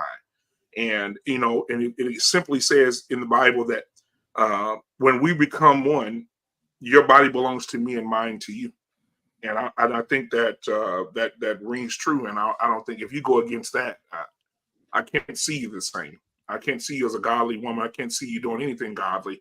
I can't see you helping people. I can't see you working in the church because, like they said, the work has to be done at the house before it can be done for the church. And if you're at home denying your husband sex, but you're at the church clapping and singing every Sunday, being an usher, helping him serve the food, helping the pastor, being the secretary, doing all this stuff at the church, and your husband dick is dried in sandpaper at a beach, no, that don't work. I don't think I don't even think God is going to even be blessing any of that, to be honest with you. You know what, black man? Here's my thing. Go ahead. If my wife decided she wasn't going to have sex anymore, you know what I would do? What's that? I would take a leave of absence from work and see about my woman. I really would, because there's a medical issue somewhere. And as the protector of my household, it is my sole duty to make sure that I go in and figure out exactly what's going on with her. You see what I'm saying? I'm going to stop working and call my boss and be like, hey, look, I ain't coming back and work until I get this straightened out with my wife. Now I will let her know. With the pussy. Hey, I'll let them know. Hey, look, something's wrong. I got to take care of my family. You know what I'm saying? There is something absolutely wrong. It's a family emergency. I can't come back to work, and that lets her know. Look, hey, I'm thinking about you. Whatever it is you're going through, we're gonna take care of it. Now we'll let you know, baby. The money ain't gonna be the same. That 100% money coming in ain't gonna be like it ain't gonna be like the 100%. It might be that 60%. We gonna have to make sure we get this thing taken care of. We ain't gonna be able to do the things we used to do. We ain't gonna be able to handle some of the things we used to handle. But I'm gonna let her know nothing is more important to her than me, than her. You see what I'm saying? and I'll let her know that we're gonna work through this together, because that's what we get married for. You know what I'm saying? Mm-hmm. So I hope she gets what I'm putting down. You understand what I'm saying? I'm not neglecting what I'm doing. Aren't you manipulating her to be something she doesn't, to do something or something she I am want to not, do? Ricky. We are going to the doctor. We're going to handle this seriously. Witchcraft. I'm sure that there's something medically wrong that I want to make sure that her health comes first, and she is number one on my list to make sure that we get her taken care of. I'm giving love and honor to my woman to make sure that she's okay. And that's how it Lost, is this reverse psychology? No, it's No, not. it sounds like it. No, It it's sounds not. like it to me. It's the responsibility of a husband to take care of his wife. I hear you, but if you gonna quit your job, okay, I got you. I'm not gonna give it up. Let me tell y'all something, man. These jobs don't mean nothing to me. My wife gonna be there for me when my job ain't here. You know what I'm saying? Though, see, so what y'all saying is that it's all about the circumstance, right? It's not about the act, right? No. So, My wife's health is in jeopardy. No. Yeah, I know what you're saying, bro. I got you, big guys. You know what I'm saying? That's why I'm over here smiling when you're talking, right? But no, what I'm saying is, right. So let's say your girl had an accident, right, and something happened that she could be no longer intimate physically. Oh, that's a totally different situation. I'm gonna still be there, right? So that's what I'm Totally saying, different right? situation. Right. But that's what I'm saying. That's why I was asking So you you're if saying it's your wife situational. maliciously just withheld sex from you, just took it off the table because, you know, just out of spite or just out of whatever. She just being, you know, uncooperative, and yet not necessarily anything that you did, but she just stopped. So again, is there's a reason, and it's a selfish one. It's not health related. It's not, because again, I think me and our parent, we talked about this. I mean, look, we're old enough now where, you know, our ladies, they've gone through that menopausal state, and we know what happens there and all that kind of stuff. We get that. But you talk about a woman in her 20s, 30s, or 40s, and she's just like, you know, and the crazy thing about it is, like, she was, you know, before you guys got married, even though you necessarily shouldn't be doing that, but not judging that, I'm just saying, before she was freak of the week, you know, but then after you get married, then it just like on a decline. First year, second year, third year, it just declines down to where it's like, you know, it's like I said, holidays and weekends. You know what I'm saying? So, you know, so I'm saying in that kind of situation is more so what I was addressing. But yeah, but if she's got like a serious, you know, a medical something that's going on with her, or something that needs to be addressed, and like Lost said, yeah, you know, I would do whatever's necessary to help her get through that, more so for her own mental health. And God forbid if anything happened to her where she was violated in any kind of way, then yeah, absolutely, we got to, that's going to take some time, some serious work to get through. You'd be in something prison, like though, that. Mr. Bennett. What's that? If somebody violated, we'd be in prison. Yeah. Well, see, if I'm in prison, I can't help her. Oh yeah, I'm not. But my wife get violated, so I'm going to prison. I'm going to jail. You can't help her. Oh yeah, I'm going straight to jail. I'm going to jail. I'm going. How you going to help her though? I'm going to jail. I help her. I help her in 3 to 5. I help her 3 to 5. That's what you're gonna get for manslaughter. Somewhere else. Yeah, you get 3 to 5 for manslaughter in Texas. You're gonna get 3 to 5 for manslaughter. Oh, Texas, y'all. Nah, I'd be like, no, what's that movie? No Mercy. What was that with Samuel Jackson? Yeah. You guys, dudes raped the daughter, and they were like, not guilty. So yeah, you may get off. Beautiful Anime Speaks asked a question. She said, "Is it cheating if she knows he's with someone else, and why?" Yeah, it's still cheating. Just because they know don't make it no better. Just because someone's aware don't make it no better. You know what I'm saying? I'm just saying what it would be. I ain't gonna lie to you. Yeah, I mean, what do you think? Well, let me ask this question to the ladies. Is it if it's not a medical condition? Because I actually saw a talk show where a lady said she was raised to believe, this goes back to what Mr. Bennett said earlier about teaching about sex early. She was raised to believe that sex was solely for the creation of life. And once her and her husband decided not to have any more children, she decided not to have sex anymore. She's lying. She's lying. Did she have sex before she got married? She was a virgin. She's still lying. Never Sound know. like she's standing on business to her. You never know. People are different. You never know. Yeah. She said her mom taught her that sex was solely for the creation of life. And Yeah, as she met her husband, and it was an arranged marriage. You know how they do. What's the people that wear the damn shit? I can't remember. The Amish people. They're like, yeah. And she said her sex was solely for creating a life. And once they stop having babies, there's no need for sex anymore. So again, like I said, if it's situational, then that's I just couldn't see. I'm just being honest. Like if that was the case, I can't see destroying a family for something like that. Not on my part anyway. You know what I'm saying? Now if she's trying to have sex with somebody else, that's totally different. That's a problem. That's a problem. If that's the case, you know, the door, you know where the door at.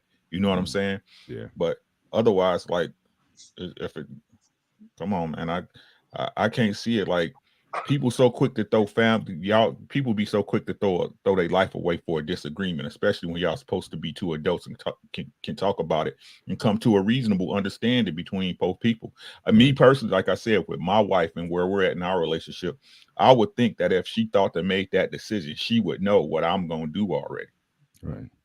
But even the scenario that you named, I mean, that should have been a conversation long time ago, because she said she was raised with that. That's what I'm saying. So you're dating this woman, and you should know then that's her belief, and then you have to then make a decision. Do you want to be with someone? Okay, you're gonna have your 3 kids or how many kids you're gonna have, and if you go into it willingly knowing that sex is gonna stop at some point, then that's on you. But if she's just gonna spring that on you, years later and said, "Oh, I believe this the whole time," then you were being dishonest.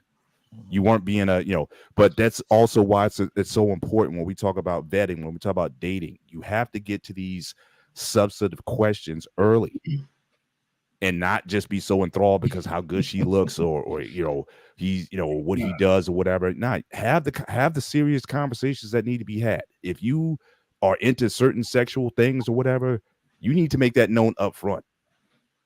Or don't even bother going, by the second, third date, whatever. I'm not saying you got to sleep together, but I'm just saying the conversation needs to come up. The understanding. Yeah. And so, Mr. Bennett, let me just say real quick, because I just got up here.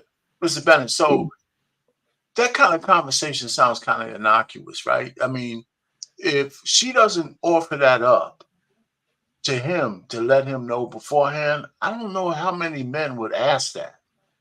You know what I'm saying? So let's just say she did that, and so what you just said is correct. If he knew going in, great. But I don't know if the woman would lead with that. And I don't know how many men would think that at some point she's going to stop wanting to have sex with me because all her kids are out. Mm-hmm. So I need more context to that story. But before I shut up, sister, take heed. You got to go, and if you have to read it 1,000 times, read 1 Corinthians chapter 1 through 7, and forget about putting any more emphasis in the closet about what you think about your husband. Just keep reading that. If you need to, I was just joking. I know you were. But I wouldn't even voice that. I love making love to my husband because he watches. That's all that matters. That's all that matters. With what RBN said, he said, "Rick, do you understand how many people don't communicate in good faith?" Yes, I do. Right? That's why I don't hang around a lot of people. Right? Me and my wife, like I said on the other show, I don't have to like y'all. As long as my wife know I love and like her, that's all I really worry about. Right. You know what I'm saying? So, like I said, I understand that this is what freaks me. This is really what weirds me out about people, right?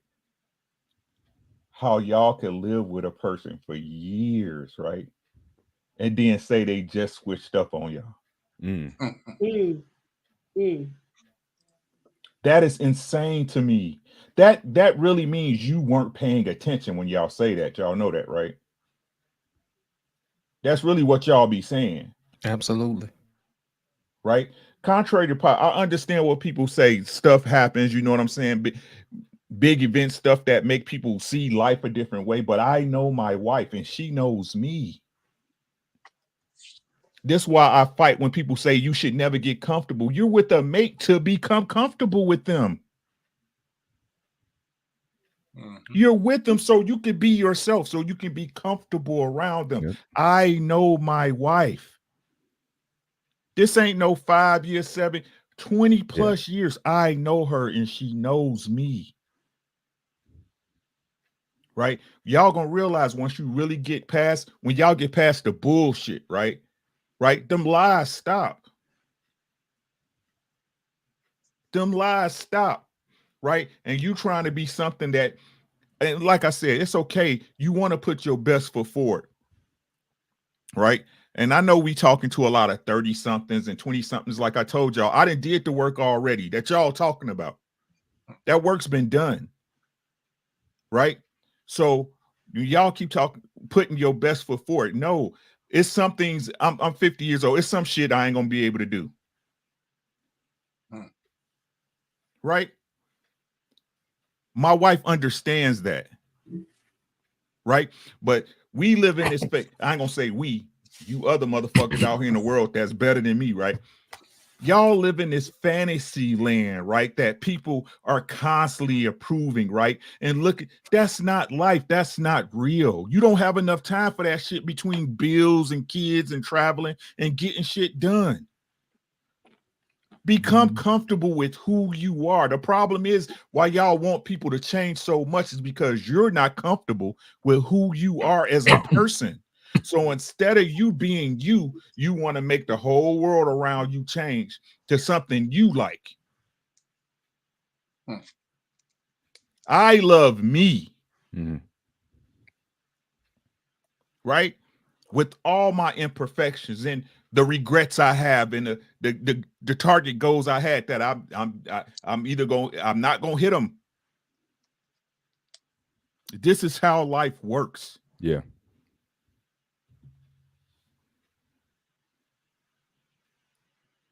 You know what? Who was that said that somebody has sex only to procreate? That was a mental thing, man. Because what happens is in situations like that every time you have sex and a baby falls out, that's traumatic, man. Especially if somebody taught you that. You know what I'm saying? Baby, come on in, let me be good to you. I had a baby and I was stressed out. You know what I'm saying? And I was pregnant and walking around feeling bad, throwing up. That's a bad association. You see what I'm saying? So I think that's one of those things that's a conversation that needs to be had between a husband and a wife. And that whatever her mom taught her, she needs to throw that out the window because she married her husband and not her mama. So but whatever some of you that agree comes with, from even religious institutions. I mean, right. Catholic Church, by and large. I mean, they're not, that hardcore with it, but it is that is a primary tenet. You have some of these more conservative bodies, right, that do preach that stuff. So yeah, it's people don't just make this stuff up on their own. It sometimes comes from these religious sources. Right. But like I said earlier, that's something that you and your husband need to talk about. Go ahead, take heed. I ain't mean to step on your toes, darling. Go ahead. It's okay. I'm just running my mouth. So when I hear stories like this, when you hear horror stories of couples being married for like 20 something years or either 5, 6 years, 7 years, and they don't know how to touch each other, my heart weeps. My heart weeps. My heart cries out. I'm like, wow. And when I look at my husband, when I look at my king and I say, could I ever really stop touching this man? Like one day just wake up and be like, I don't want you to touch me no more. Could I do that? You know what I'm saying? Like when I hear stories like this about some of the brothers who always hit me up in an email or a DM and they be like, sister, pray for me. This is what I'm going through and this and that. And I'm like, wow. Can you imagine being in the same household with somebody that they just getting out the shower, buck naked? You can't even touch them. You can't even touch them because the other person is being selfish. Did I say selfish? That's what I meant. Yeah, selfish. Because for you to be married that long and that you have been through wars with this person, y'all have been through hurricanes and tornadoes, and for you not to even have compassion to want to make love to this person, compassion and understanding, and want that sexual healing. I don't understand that part. I never understand that part. I don't even want to ever get there. As old as I am, as old as my husband is, I never want to get there. I never do. It's sometimes when you hear these things, it sounds painful. I never want to get there a day in my life. I love making love to my husband. Even when I be like, oh, I'm tired, you know, I did so much today. And all he got to do is just hit me right there, boom. Right there. There's a problem here. I just love that part about him. And the stuff that I heard tonight, I know he laughing upstairs because I have done some strange things for change. I have done some strange things. I have done stuff that people like, you too old to be doing that. I have done some things. Okay? I'm not ashamed. Yes, I'm not ashamed of the things that I do. And yes, I'm fresh, even though I'm old. Okay? I like it. So I mean, it is what it is. Okay? I felt like a heathen earlier. I just want to let that know. Clement said I was a heathen before. Clement, yes, I was a heathen. I was a heathen. I'm still a heathen. My husband knows that. Okay? Trying to call me out, Clement. Thank you. But I'm done. The fact that your husband gives you the safe space to be a heathen or to do whatever you want is very important, because some women, I think, hold back because their men are judgmental or they may think different of them. So when a man or a woman, I'm not going to gender base it, makes it a safe space for a person to be their sexual self, I think it becomes a beautiful thing.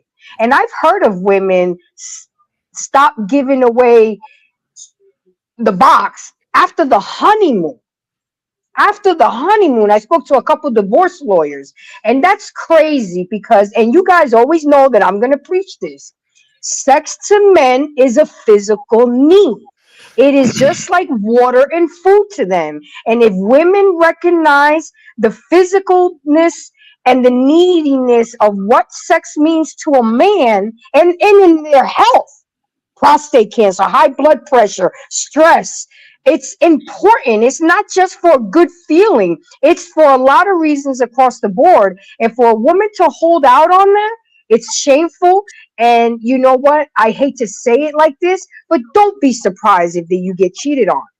Okay? Don't be surprised, because what is a man supposed to do? Sit there and suffer in silence and suffering blue balls for 3, 4, 2 years and be okay with that shit?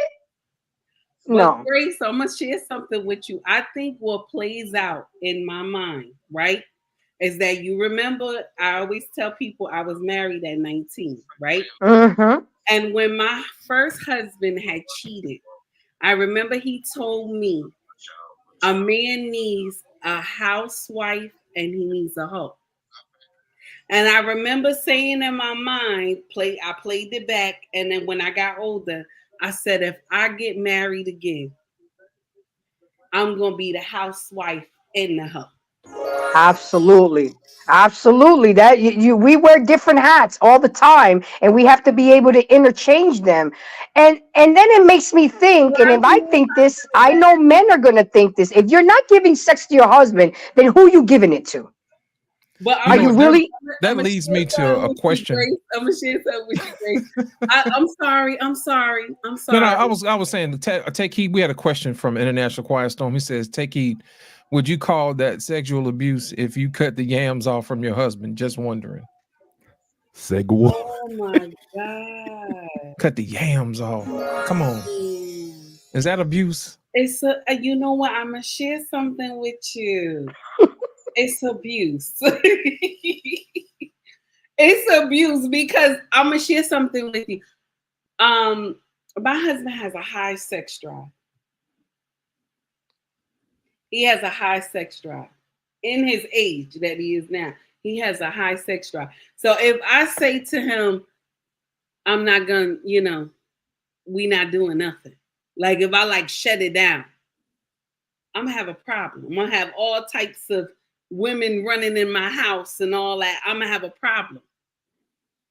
So he has a high sex drive in his age now.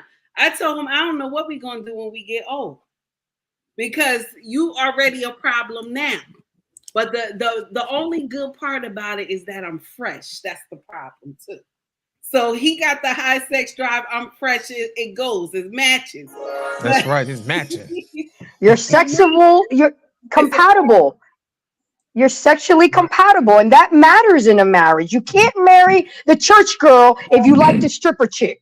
You just can't. It's not going to work. But Grace, my problem is I like being the whole part. I don't. But that's okay. But you're being the whole part for your king. That's okay. Now I can see you being one of those 2024 hoes. That's different. But you're being a hoe for your husband. I have to say this. Take Heed is the only person on this panel who had us in silent shock for like 30 seconds when she told us the story. She always does. Listen, nobody could say that. I just walked back up to the panel. With you. Right. I just walked back up to the panel. I said, how the hell we get here? Black man, we done let Take Heed into this Amish relationship where you only get sex when you get ready to make kids. I'm not going to give no more pussy if I'm giving you all your children, okay? No more pussy for you, okay? Let's get Anissa in here, man. She's been awfully quiet over here. Anissa on that damn John Legend right now. That's right. Swishing her wine. I'm telling you. Crushing her grapes. Some of some wine, I'm in love with you. This ain't the honeymoon. Pass the open bottle phase. Come on in here, Anissa. Talk to us. I think all wives should feel like Take Heed. I see absolutely nothing wrong with anything that she said. The old adage is definitely true. You want a lady in the sheets and you want a freak in the sheets or a hoe in the sheets or whatever. All that. That marriage is to be enjoyed by husband and wife. So whatever you want to do, whatever you're into, the marriage bed is undefiled. Whatever enjoyment you guys can create with each other, it's totally, absolutely fine. Absolutely nothing wrong with it. So it's sad that people may not have that sexual compatibility in marriage, especially if marriage is supposed to be forever. That could definitely present itself to be a problem, and you gotta figure that out, some way, somehow. But I think a big part of that is communicating before marriage. You can have those conversations to see how someone feels. If someone felt like whoever that person that BMU was talking about, that felt that sex was just for having children, and if you're not having children anymore, you don't need to have sex. Like, those are things I think you should be able to ascertain before you get into a marriage relationship with someone, to see if you're compatible with this person. So I think that's very important to determine beforehand, to find out if you guys are meshed like that. Thank you, Nissa. All right, Payne, let me ask you a question, man. What do you do when the rules have changed without your permission in situations like this? Well, I don't know. I really don't. I haven't really experienced that, when the rules for me in my marriage have changed. I know my wife went through some things, shoot. I'm old enough to know a couple of nights where I had to have extra stimulus and shit, Right. So, but that's why they have OBGYNs, whatever you call them, goddamn things, right? If she has to go through that, there's stuff for that, to get over the menopausal period where you're not flowing around.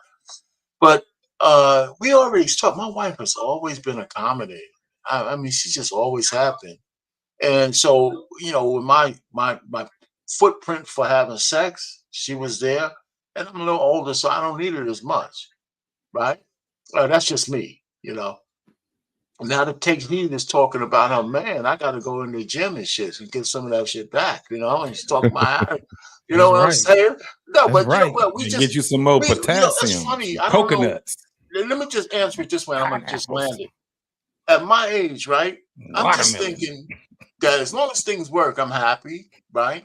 But I don't need it as much. But me and my wife, we touch each other in one way or the other every single day. Every single day. You know, and still, you know, it's not always sexual, but it's just always touching each other all the time. I have a little joke with her. I said, look, you want to get real passionate? A lot of times we go and rent a hotel room so we can get out of the house, the old surroundings. I said, listen, I thought I graduated from this. I still got to put money on the table and shit, you know, to get freaky. You know, so that's how we run the show. But we you know, she got her bag. We get the bag loaded, man. We go hang out and get room service and shit. Just set the tone, and nobody's around, nobody's bothering us, and you know, we just have a good time. And we don't do that every time, but you know, I mean, I said, listen, we got to be able to do this at home and abroad, but it's always a little bit different. So you try to keep it spicy. But I'm surprised she still looks at me one way like I might have used to look, man. You know, so I can even take off my Idris Elba mask and shit. I can even turn the lights on once in a while and shit. Can I put a candle in the corner so I get some lights? She said, okay, honey, yeah, you slimmed down enough. I'm like, yeah, I'm not throwing up in the back of my throat. But so, I mean, we just, man, it's just we're in the nirvana point of our life. You know, and I'm happy that it's the way it is, and I don't have those kind of problems that a lot of people do. And I just don't know how to say, you know, anything other than that. So that's why when I say this shit on these panels, I feel like I'm almost phony because nobody believes me. Ain't nobody got to believe because you I'm but not a your wife, unicorn. man. Let me tell you, I told y'all man. this before. I had a Take care of lady your kick me unicorn. off a panel. And because she says, nobody wants to hear you and your 100-year marriage. Get off. And she swiped me off the panel for $20. And then I saw her on another panel. She was 24 years old. I thought she was an older lady or something. She was 24 years old, man, thinking that way. She was a Gen Z. So I don't know. So sometimes I'm kind of reticent in talking about my marriage a little bit because I don't think anybody believes me. Because everybody has turmoil up here for the most part on these panels. Yeah.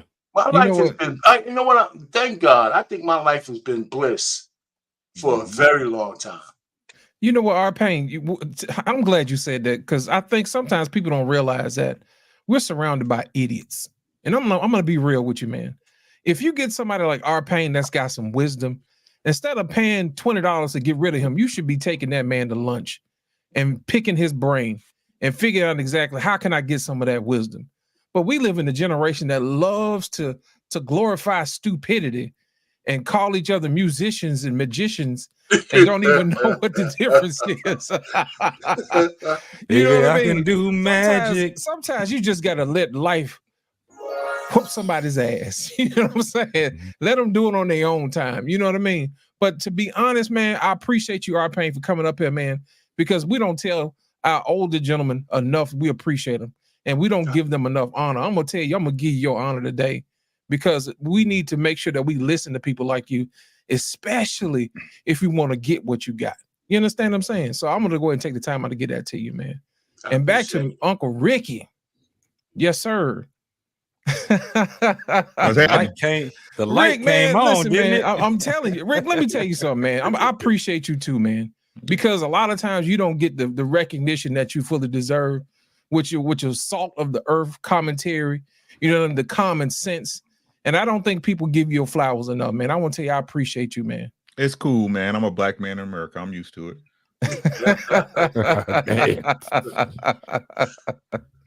But it still got to be said, though, brother. I just want to let you know we appreciate you. Man, it's like I just try to tell people, man, we got to think different, right?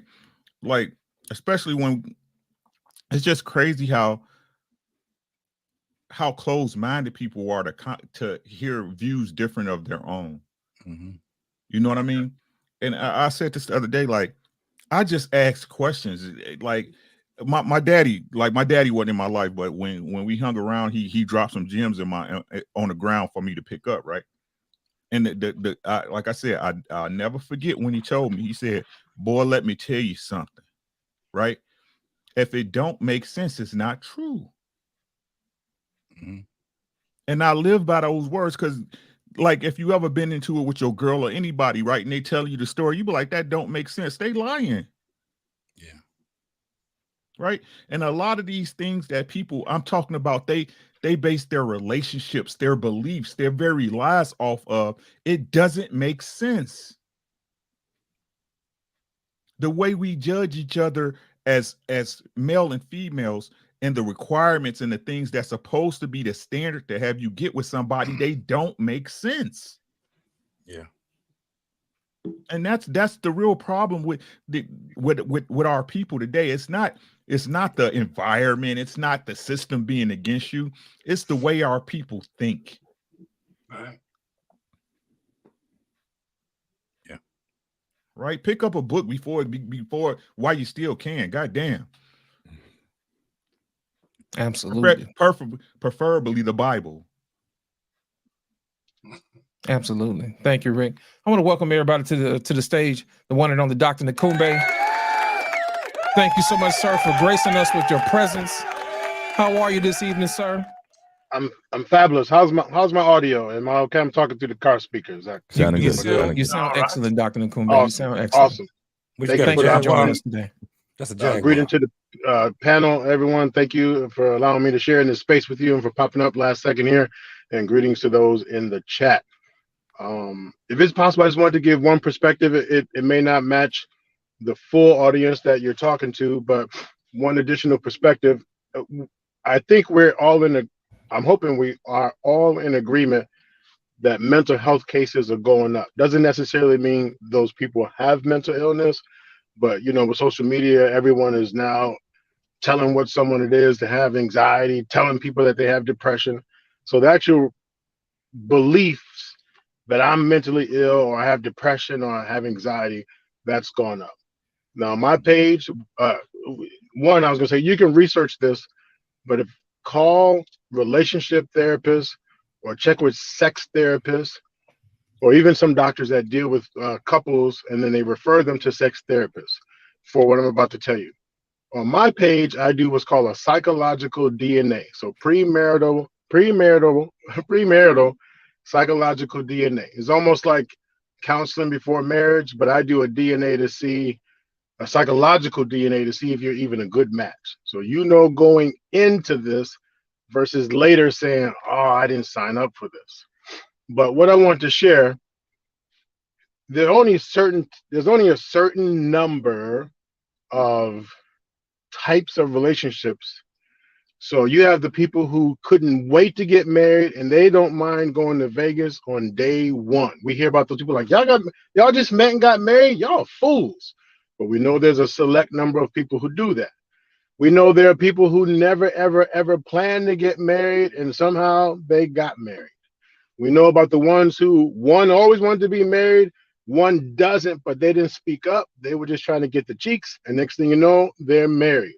You have the one where the guy was all about the marriage. She wasn't, but she feels intimidated, doesn't know how to really say no, plays ball. There's only a certain number of these collective groups. But here's the group that we don't talk about much. The group that deals with all this phony stuff in the beginning, and it feels right because someone is telling me they love me. Someone is telling me they want me. But all I really want to do is secure them. So you have the guy who's not literally, but you have the guy who's putting his wife in this cabinet, locking it, and they're set. It's like they got lazy. They forgot what they signed up for. They don't even know how to be a husband. And it's like, what happened? Nothing. I got what I wanted. I got my wife because that was what I was told I was supposed to have. But there are endless amount of women that I work with who say, yeah, he doesn't have sex anymore. I can't even get him hard. I touch him, it's like I make him sick. I can come out the shower naked. And I've done all the liposuction and stuff. I did everything that I needed to do to look right and be in shape. He doesn't. And if we do have sex, it's like 5 minutes, but he can spend 4 hours in the computer room. And in that computer room, he's not just checking email, but the stimulation from the deviance and the stimulation from an addiction has killed the marriage. You know people who have a home, and what do they say? I have to have an extra room. Why do they say that? I have to have a room where I can go and be by myself. I have to have a space where I can just have my own chill time.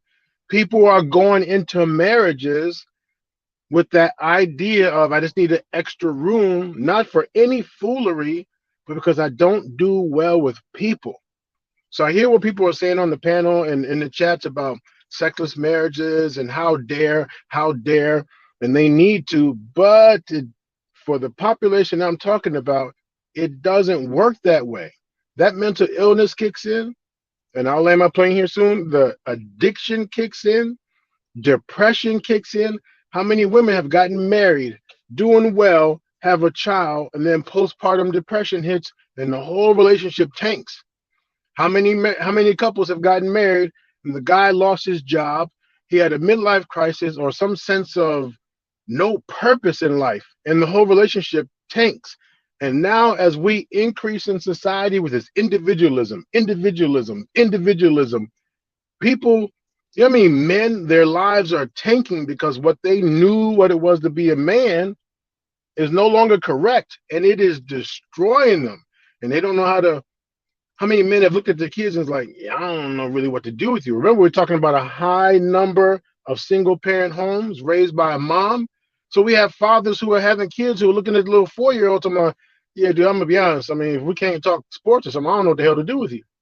So in landing, please consider that other population where mental illness plays a role. There's people already saying, yeah, I have anxiety. And how does that play out in the relationship?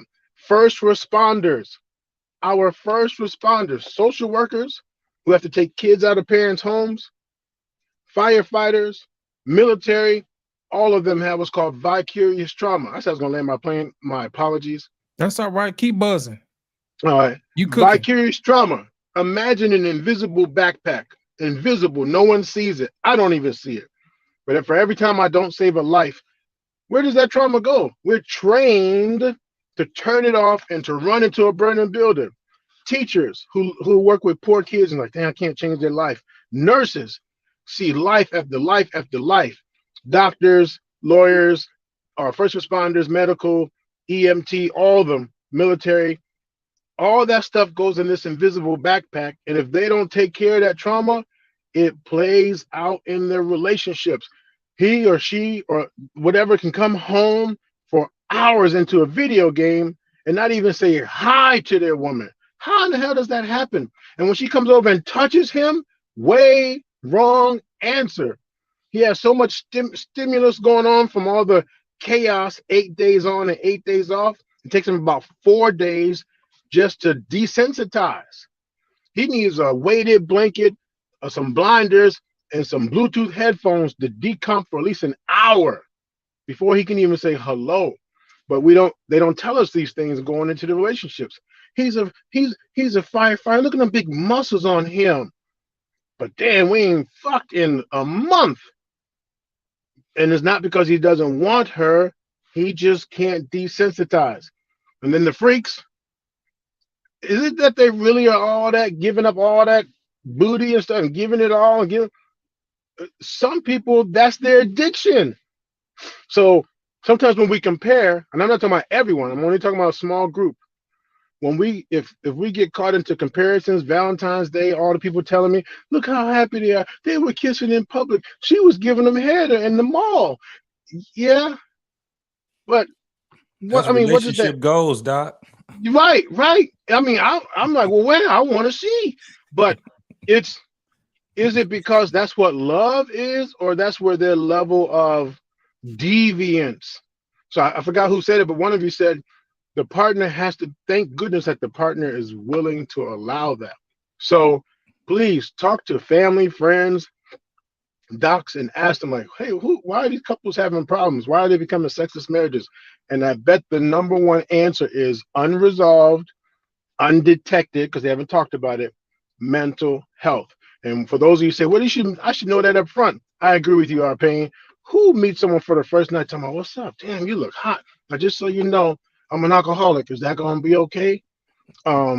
Hey, damn, you look good. Now, I only have 2 inches and you have about 3 feet of ass. Is that going to be okay? How many women have one breast from cancer willing to say, just so you know, this is powder puff over here. Is that going to be okay? When do we say that? Bait and switch. It's not until we're deep in a relationship or you goof around and say, I love you, and we're too busy doing what our parents taught us. I love you. Oogie boogie boo. I love you too. And so now we're grown people talking about, well, you didn't say I love you first.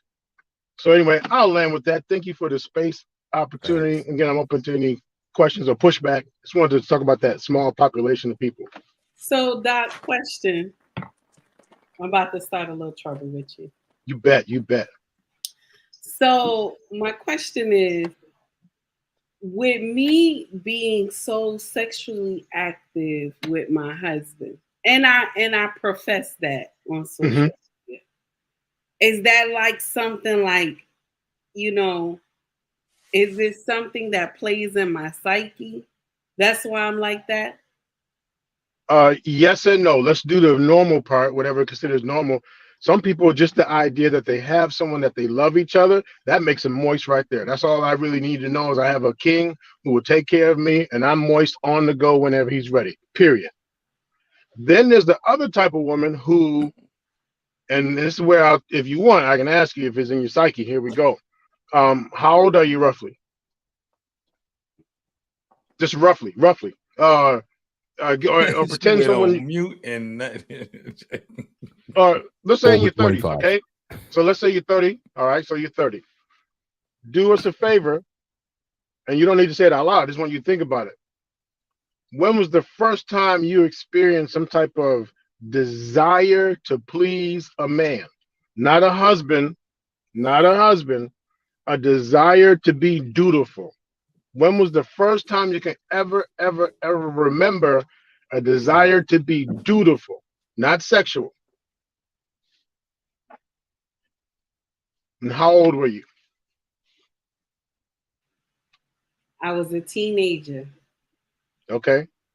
So then psychology says, so this was even before you were married. So it is not about your husband. He's a good man, he's a king. But the actual, I'll lay it down for my husband. Awesome. You know, I mean, if it smells good, look, give it to him. But the idea of actually serving came way, way, way before marriage. It just came with you into, and then a lot of women, not you, because you come with confidence and you exude your confidence and your ability. But we have a large number of women out there where their body is their only tool. They use it as that's their tool. And as long as I can give it to him, he should be happy. And they really believe if they miss one night of giving it to him, she's in trouble. And that's different than I desire, my husband desires. He also knows if I'm down, I'll do anything I can. If I'm on my menstrual, I still have my hands, toes, and mouth. You know, he knows. But if it gets to the point where she's incapable and she fears so much that he's gonna, then that's more of a problem and is way, way, way before marriage. So I hope that makes sense. Saying that I brought it along with me into my marriage. Like I always felt like that because I was young. Yeah, a duty. So like, let's just say you grew up with grandparents who you watch grandma serve, and grandma actually taught you, baby, this is how you cook, and this is how you get in there and wash clothes with your hands. And she taught it in the way that you are proud, like, oh, grandma, you know, and you learn these skills to cook. And then you watch mama, where she was proud. There was something you saw about the way she did it. It wasn't a chore. It was something she wanted to do. And so then you take that same enthusiasm into your marriage, King, what's up, boss? What can I do for you? I'm not talking about be your slave and do all that, but if you need me to, you want me to shake it like that? Watch this. I can just make that one cheek move. Watch this. Boop, boop, boop. Yeah, see? Yeah, I love it. So, meaning you bring the desire. Yeah, you bring a desire to please naturally versus the desire for gain. Lazy as fuck, but I'll do whatever it takes so we can get that little extra so he can feel good and perceive and cheat him and lie on him and play with his psyche. So I say if it was that early teen that you can remember wanting to provide service, even to God. So if God is going to bring me my husband, my king, I owe you, boss. Thank you. So I'm here with my dutiful self, my body, for our family, is the ones who might be 25 already talking about, yeah, I'm going to give him this ass. Okay, that's cool. But where's that from? Oh, well, see, I'm going to be honest. When I was 6 years old, this dude touched. When I was 8 years old, the family friend. And then unannounced to anyone, she was what they call early activated. So she had this drive now when she's 12, 13, 14, she has more body count than a 40-year-old because of the early activation. So that's a different story.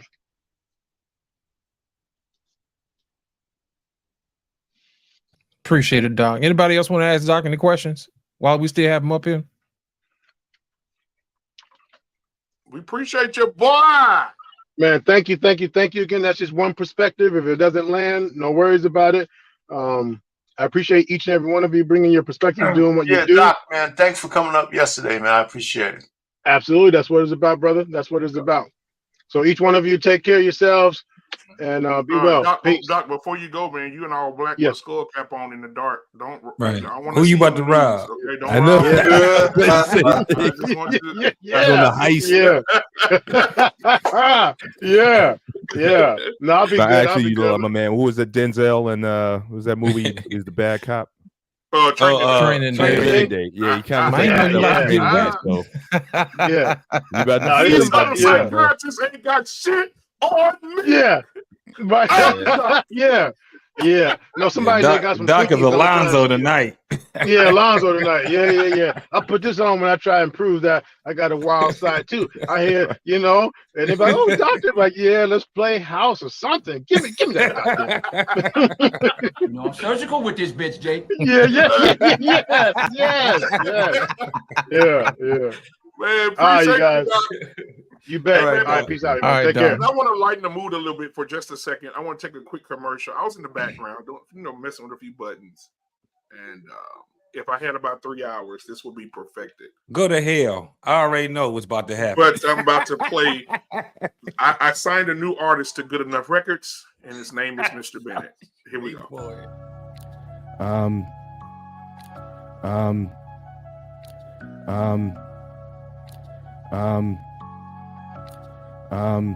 Again, look, I'm not one to step out.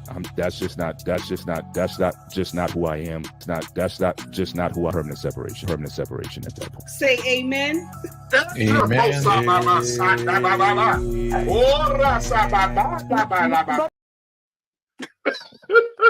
Was that me in the back door? Some Yep. Just a minute. If I had another hot track from B&B Records, you know what I'm saying? That was great. We're dropping them hot tracks. Oh, there you go, bro. But man, listen, man. I think that tonight was a great conversation. I think that everybody's perspectives were good. Ricky, thank you for. I wanted to say the same thing. Pretty much piggyback on Lost in Translation. Everybody on this panel tonight has a great perspective, and I'm glad that everybody was able to get their perspectives out without argument or what you be hearing across the net. And so I'm glad that we have a group of mature people here who can have the conversation, who can disagree and agree to disagree. And I'm forever, grateful to you guys. And Ricky, man, thank you for what you do, brother. Keep telling the truth. Our pain was he was a waiter on the Titanic, and he He's just stuck with the world until he got to the internet. So thank you so much, R-Pain. I appreciate you. Mr. Bennett, same thing. Thank you for your perspective. JT, I still want to kick that girl's ass for not letting me get on that plank. Man. Hey, point her out, Pain. We're gonna crew up. We'll take care of it. Yeah. We'll take over the platform. JT will be cooking tomorrow night. So man, make sure you tune into to JT. He's gonna be doing some reviews tomorrow. So make sure you tune into that. Take heed to the message every morning. Come on. Take heed to the message is killing every morning. Embrace the grace. You Thursday, right? Embrace. Thursday nights, 8 p.m.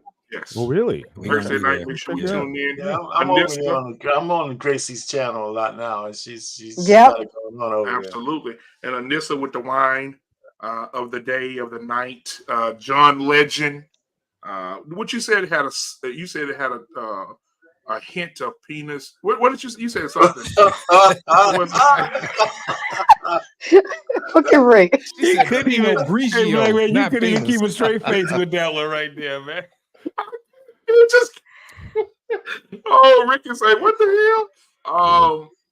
But man, thank you so much, Anissa, for you coming on and giving your perspective and giving us the wine of the day. Next week, I'm gonna have you. As soon as I say wine of the day, I'm gonna have your intro ready to go. All right. So thank you, man. You guys, I'm just lost in translation. My brother from another mother. Thank you so much, my guy. I appreciate you, man. You are truly a brother, man. You and JT and Mr. Bennett, man. You know you bald head. Well, no, not you.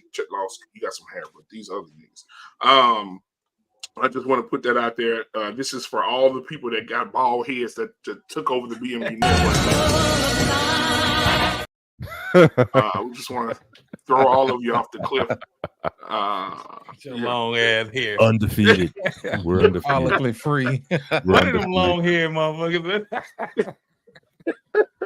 Hey man, but listen, I do want to say the sports show is tomorrow. Mr. Bennett is a part of that 4-man team over there. Oh, this is depressed. It's going to be the most depressing show of the year. Just the first week without the NFL. Talking about that whack ass damn All-Star weekend, man. That was trash. NBA is trash, bro. That shit dying like goddamn hip hop. It's dead. It's dead. It ain't gonna be no basketball. I blame LeBron James, man. I do too. Going all the way back 20 years ago. Yep. LeBron would have participated like Mike and Dominique. Nah. I'm talking about the game, period, bro. He got way too much pull in the league, man. They fashioned the game all around his style of play, bro. Like, I feel you're playing, Ricky. I know what you're talking about, bro. I love basketball, bro. Me too. Just give me creative permission. Creative permission to redo the entire All-Star weekend. I would have the best WNBA team playing against the best boys high school team. I would have the best dunkers from around the country come and challenge the dunkers of the NBA. I would have basketball teams, because there are some guys out there that are on the NBA level that will never get an opportunity. Have them come in and play against the All-Stars. I mean, shout out to Rutgers. Yeah, just to spice that damn thing up. I get rid of it. I get rid of the All-Star game. Just most of it, yeah. I mean, the 3-point contest always delivers for me, and I liked it when they had the Curry and the woman going against each other.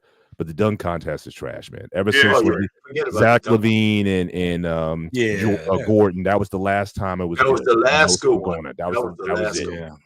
Didn't the Joker? Didn't Jokovic? Didn't his ass win last year? Some shit like that. No, was it last year it was they got Billy Ho off the street. Billy Ho from White Man Can't Jump. He got this guy literally off the street, basically. McClung or something like that. I know some high school kids that would have ate their ass up, bro. Yep, commissioner. That's what I'm saying. Like, like the WNBA. What's the lady's name? It was a WNBA star. And the guy said, you know what? I know a high school team right now that just won the state championship will come and beat your ass by 50. And she said, you crazy. We're professionals. Shit. I believe it. I've seen that team, bro. I believe them boys will come in and whoop their ass, bro. We need to have that. We need to have that. We need to have Carissa Shields fight fight whoever she wants to fight. I'm going to say this before we get out of here. Mr. Bennett, what's the other boxer's name who's boxing right now? Real beautiful girl. Oh, she pretty. You talking about Alicia Baumgartner? Yeah. Ooh, Yes, Lord, have mercy. Yeah. Yeah, she is coming back. She was she had was bad, suspended for a boy. while because she failed the Man, drug she test. tough, But I ain't she, think Rick? I think she won her appeal though, so she should be back in. Yeah. I want to see her and Clarissa go. That'll be a good. See, that's too big, man. Clarissa don't want to got fight like her. 30 No, pounds, Clarissa man. can make That's a little- 147. Yeah, she can make 147. I think. She can make 147. She don't want to. Yeah, she's too big though, man. She's But she was like but Baumgartner's like 135, right? No, she's right now, right? But she walk around at like 150. Yeah. 147 ain't no problem. Clarissa, look, I'm telling y'all, man. Clarissa is a sucker for a straight right hand and a left hook behind it. Yes. Right. She can't take it. She still got a glass jaw. That's where Alicia gonna catch her. She know, like, man, Alicia. What's her first name? Alyssa? Alicia Baumgartner. Alicia. Okay, I got you. She's from Michigan. Yeah, And man, she she don't can want no fight. smoke. And she can both fight of them too. from Michigan. Okay. Yeah. Well, how come Baumgartner don't go up? Maybe she go up in weight. Hell no. Why should she? No.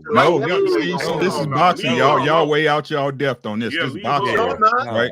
Right. No, I'm not. Listen to what I'm telling you, right? Because there's nobody up there worthy of her to fight to get the money where she's gonna get at 135. Right? Boxing is business first. Y'all got to remember in boxing, the fight is just the nut, right? That business got to get done first before anybody get the fucking, right? So she's down at 135 because that's where the money's at. Right, she want to fight Clarissa because that'll be the biggest fight. That'll be the biggest fight in women's. That'll be her apex. So they got to get to a catch weight. No, Clarissa made 147 before. Yeah. Well, if you say she's 135, she got to go up to 147. That's no problem. No fighter, That's called a catch weight though. No fighter fights at their walk around weight. Right. None. So Clarissa, and she's done it before. She just won't do it for Alicia. She fought at 147. The next fight was at 154. The next one was at 160. Then she came back down to 154. Clarissa has no problem making the weight. She just don't want to fight Alicia Baumgartner. She'll go in there and get beat up by Keith Thurman because at the end of the day, it's a dude versus a woman, right? Yeah. But she will also gather a big payday. Y'all got to remember, Clarissa with that. Yeah, Clarissa just started getting like crazy paydays, right? Like in her last fight or so. So they know what it is, man. Boxing ain't about size; it's about skills. Now it's weight classes for a reason, right? But I honestly believe if she came down to if Clarissa fought Baumgartner at 147, I honestly believe. I'm not saying Alicia gonna beat her, but I think this would be the toughest fight she ever had. Yeah, they're gonna go to distance. I think they go. They usually do. You don't have a ton of knockout artists in women's boxing. But I don't think has Carissa ever. She ain't never knocked nobody out. No, she did early in her career. Her early years, but these girls she been fighting now 12, 10 rounders. You know what I'm saying? Yeah. Dang.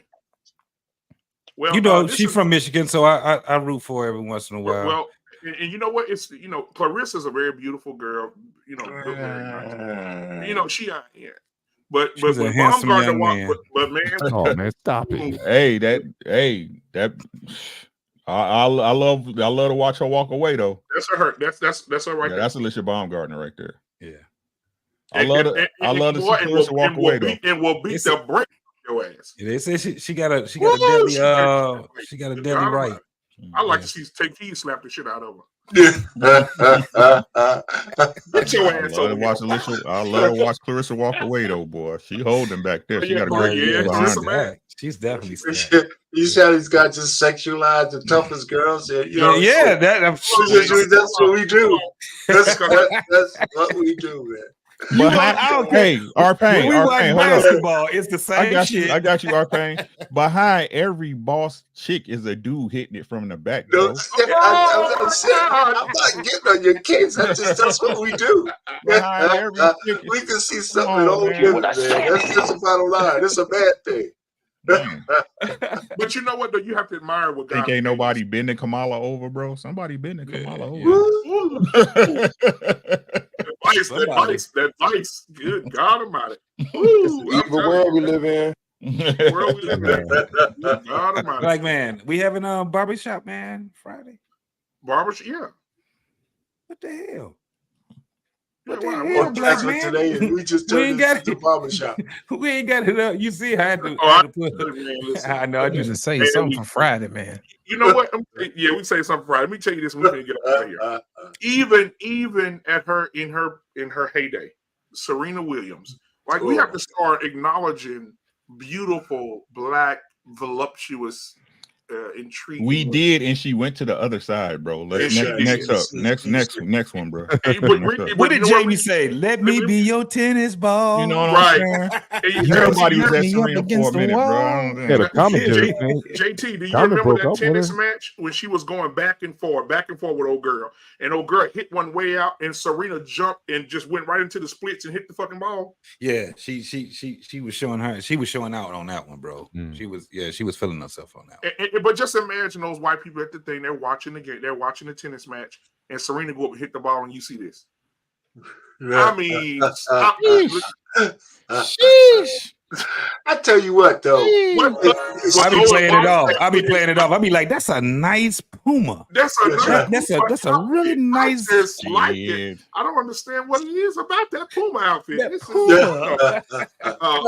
look like this barbershop tonight. This barbershop right now is so funny. In the barbershop, we be cutting up. You know, we would go off the rails in a minute. We be in the middle of arguing and go off the rails now. Don't you don't know, sis. I'm gonna ask you a question. I'm gonna ask you and Embrace the Grace a question real quick. We're gonna get out of here.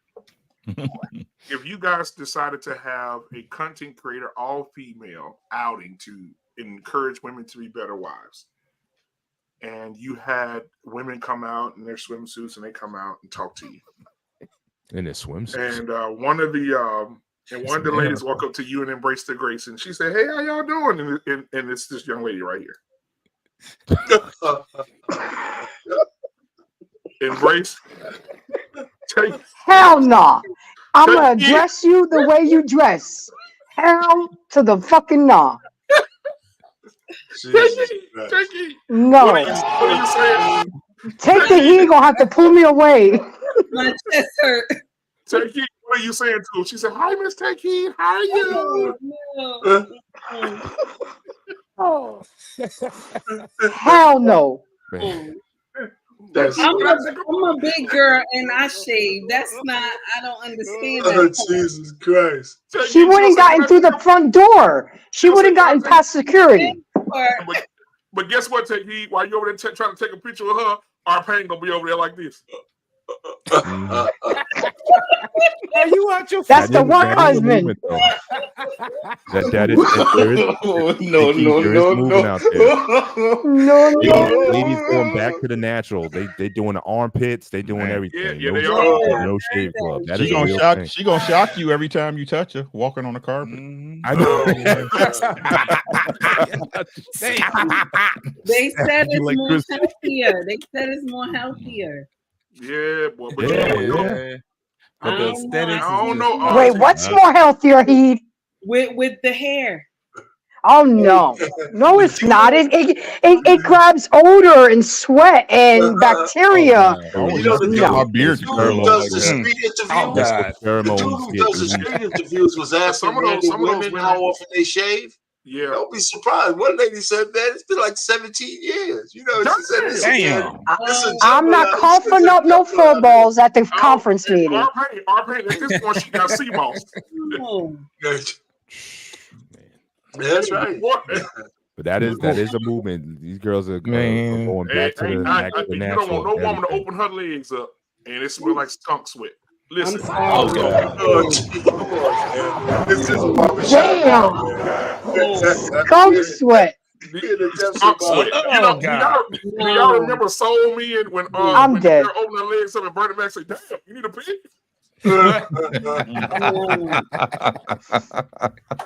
I love y'all, man. I love having fun with y'all, man. Yes, sir. Take Heat in the morning. What time you going on in the morning, sweetheart?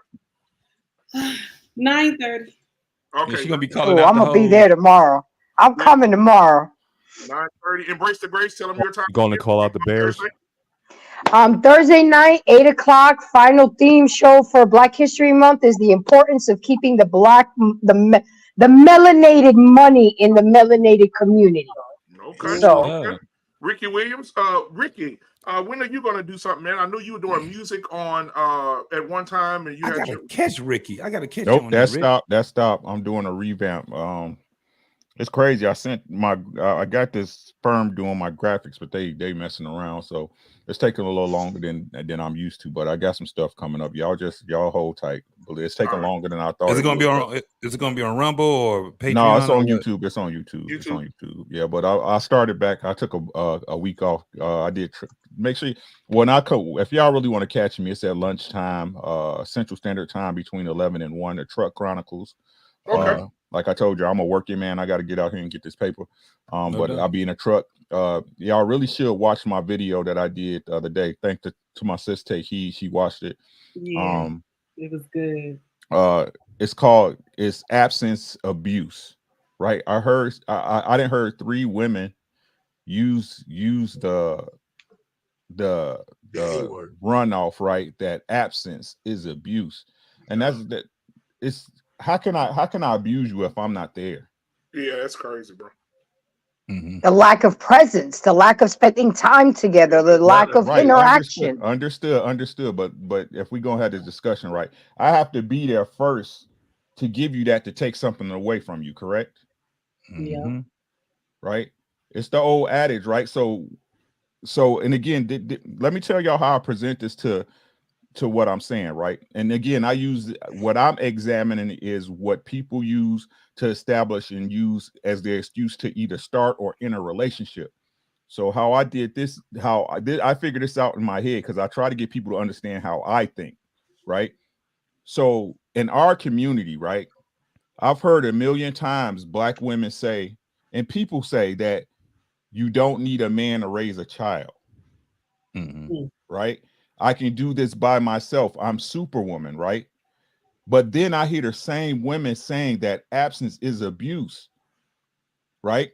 So is the Black man valuable or not?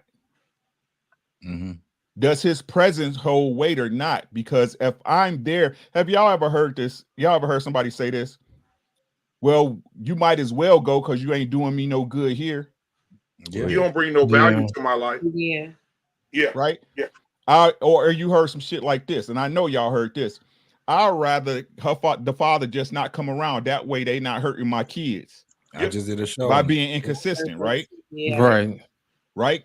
So is that abuse, or a man just leaving and not being there? Period. Abuse, right? How can you say I'm abusing you and the children when I never gave you something to use as an example to abuse you with? Abuse means, now if y'all want to be real and be honest about the situation, you can say I'm neglecting you. I'm neglecting my responsibility. But everybody knows abuse is a trigger word. It has a stigma with it. Right. Yep. So how can I not be there and abuse you? That's manipulation. I gotta be there to whoop your ass, right? If it's financial abuse, I've got to be there to be able to show you I got money and buy something and then take it away. Yep. Misuse. Yeah. Women just use the abuse word, man, so they can get their way in court and all that stuff. All they got to do is just mention it, and then the man is at a disadvantage. But this are paying fellas. This is what I'm saying, right? These are the very attacks. What I do, and people don't want to give me credit for, I dismantle these attacks on a daily basis. Right. So if our women are understanding, the modern woman is understanding that absence is abuse, why y'all not staying with y'all baby's daddies? Oh, that's nasty. Trying to make it work. That's nasty. You can say when I leave, right, for whatever reason, because they never tell you the reason. It wasn't the kids, right? It's just I didn't really want to deal with your ass. Then why do y'all continue to abuse your children? Because when I leave and I leave the children, I'm abusing them. I just want people to make it make sense to me, and nobody can. And but every time we have a conversation You hear about somebody else's relationship. You hear about a divorce or a separation coming or going on. These are the attacks that women put on men on the daily. Mm-hmm. You know what, Rick? I'm definitely going. Oh, I'm sorry, bro. No, Rick, you're right. Instead of them saying, "I need you," you know what I'm saying, and using their words, they use the excuse that you're abandoning me, you're abusing me. You know what I'm saying? Sometimes you got to be humble. If you want what you want, you got to humble yourself. You know what I mean? And that's exactly what we're looking at. They're using that as a form of manipulation tactic to get what they want. That's exactly what that is. Thanks. You know, I'm gonna share something with y'all real quick. When I was younger, I always used to hear my mother tell my stepfather that he ain't shit. She don't need him. She could do bad without him. You know what I'm saying? I could do bad all by myself. That's the Black woman anthem, right? I could do bad all by myself. And the stuff that I heard my mama say to my stepfather, and he was a good man, but the stuff I heard her say to him, I can't even fix my mouth. Fix my mouth to say to my own husband. I would never want to say those things to my husband. I would never want to say, I don't need you. I could do bad all by myself. I could raise these kids without you. I can't even fix my mouth to say it. You want to know why? You don't want to know why I can't? Because when I look at my king, I see that it might be too deep. It might be too deep. But when I look at my king, I see that I can't live without him. I ain't even gonna lie. I can't even sit up here and be like, yeah, I'm gonna make it without him. Yes, that's what I be saying. Nonsense. Oh my God, that's what I be saying. Sis, like this. How do people just throw their fucking life away, bro? People throw their life away for oh, I just feel it this way. You throw your life away for a feeling in a misunderstanding. Right now, I know a relationship. This is close to in my immediate circle, right? They getting a divorce for a fucking misunderstanding from 16 years ago. Right? And they don't look at it like that when I tell them that, right? It's, oh, they did this. I said, everything y'all did to each other stemmed off that one fucking event that y'all had a misunderstanding about. Yeah. And now y'all too stuck in y'all ego and pride to sit down and say, I'm sorry, I was wrong. Happens all the time. I just can't fix myself to say that because, oh, I'm sorry. No. I was going to ask you a miss. The questions, Takey. So what do you, between you and Ricky, because I was listening to both of y'all. So when you do hear the women out there saying that, Ricky, because I've heard women do that too, say, I don't want the marriage anymore. I'm so caught up in things that happened so many years ago. And I just couldn't find myself letting it go. And it just keeps triggering me. And I just can't be with you anymore. You know, I heard a woman tell her husband, what was it? God damn it. It was at a marriage conference thing. And the woman was being honest and she didn't want her marriage. What did she say? She said, oh, he doesn't bring any value to my life anymore. That's a gut punch. That's a gut and a nut punch. And I was that like, shit hurts. damn. And they were they pulled him up on stage and tried when to I help hear him. that, when I Bro, hear that's to destroy that man. That shit when destroys I hear man. that, when I hear that, I already know she's a fucking liar, bro. And I can tell you why. Right? Yep. Because y'all really need to go watch my Truck Chronicles for real though, y'all. Like that's why I be laughing, BMU, when y'all show these clips from these other podcasters, because I already broke this shit down years ago. Right. You see what I'm saying? See what that is that from whatever happened, whatever she holding on to, she never forgave him for. Right. She faked it, right? Went through the motions because no matter what nobody say, you in a relationship because you receive some type of benefit from it. I don't know why people don't believe that. You with your girl, even if it's for love, you with it because your girl make you feel a certain way about her and yourself. Yep. right? So what happened is, and this is what I be telling women, y'all be sitting up there talking about y'all, the nurturing and blah, all that. That's bullshit. Don't nobody hold a grudge like a female, bro. Oh, Lord, have mercy. Nobody, right? And this is why I tell you, a lot of women, y'all say y'all forgive y'all. Oh, we the better sex because y'all can't take what we take. That's a goddamn lie, right? The reason why you there is because you wanted to get back at him eventually. It might not be today, it might not be tomorrow, but she eventually trying to gut, like my boy JT said, she trying to gut punch your ass, right? Yeah. Because when we sit down as a couple, right? Because I tell y'all, we all human. You know, I understand everybody on the panels is you're scholars and such great people. I've never met such upstanding people in my life till I got to YouTube, right? So financially stories for your ass, Ricky. So financially sound and made all the right choices. Hell, their parents made the right choices. That's why they're here. Ain't none of them no GBBs, no get back babies, right? None of y'all really think y'all daddy name is Johnny, but your daddy name is Willie Earl and shit. You know what I'm saying? Word. Right. Word. So, you know, y'all so perfect, right? But when I made that fuck up and I sat you down as a woman and said, you know what? I messed up. It was my fault. Do I want you to stay? Yes, I love you. I fucked up, right? But you are free to do however you want to go about it. But I need you to forgive me. I ain't saying today. I ain't saying tomorrow. But I need us to work through this, right? And she's finally come to that point where she say, I forgive you. No, she didn't. No, she didn't. Because forgiveness means you leave it where the fuck it's at. Yep. Right? Not saying it didn't happen, right? But you leave it where the fuck it's at, right? And and this is the problem. Most women can't leave shit where the fuck it's at. Yep, I agree. They can't. It's the ones that can that stay married for 10, 15, 20, 25 years. I keep trying to tell you, a lot of y'all not married because it's simple. You're not in a healthy relationship with another partner because it's simply not in you. You say, these people say things like, how to fix this shit, right? How to fix it, how to fix all this stuff is what's been going on, but don't nobody want to acknowledge.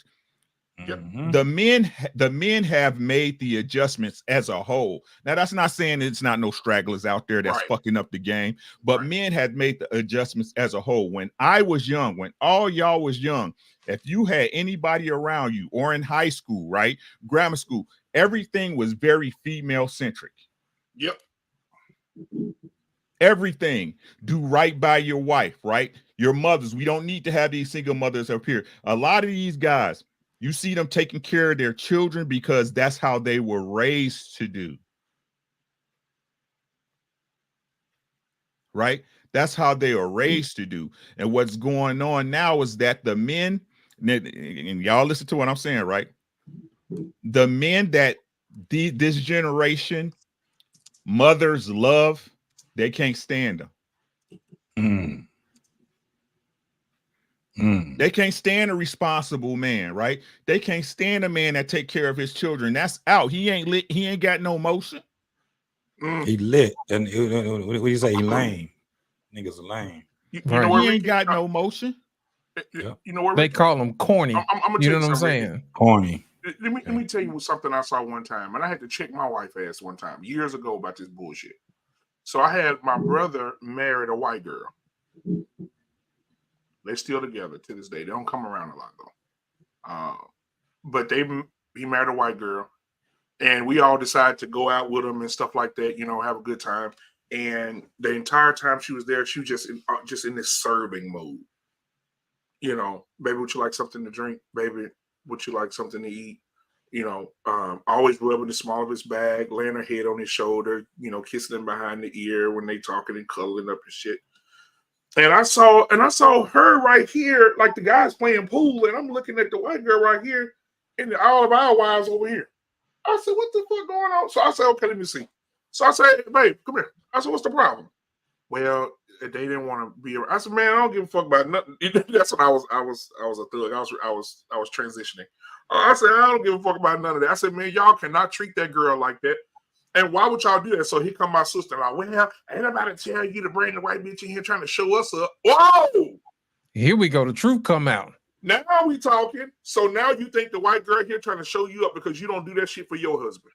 Mm-hmm. That's the problem right there. That's your issue right there. And that girl didn't do. And that girl sat over there. You could tell that she wanted to cry so bad because they was just not talking to her. They wouldn't have no conversation with her. And I told my wife, don't let that shit happen no fucking more. Don't be over there with the crowd. Don't get mad because this girl over here treating this boy so well and so good. It's sad. And I see it all the time, Ricky, bro. I see it all the time. Good women, like, take heed. Go look through her chat. How many women hate on her? You know what I'm saying? They'll drag her because I mean, one time she was on my show and she said, you know, one day I just felt so amazed by my husband at the fact that he took me and he loved me in spite of me.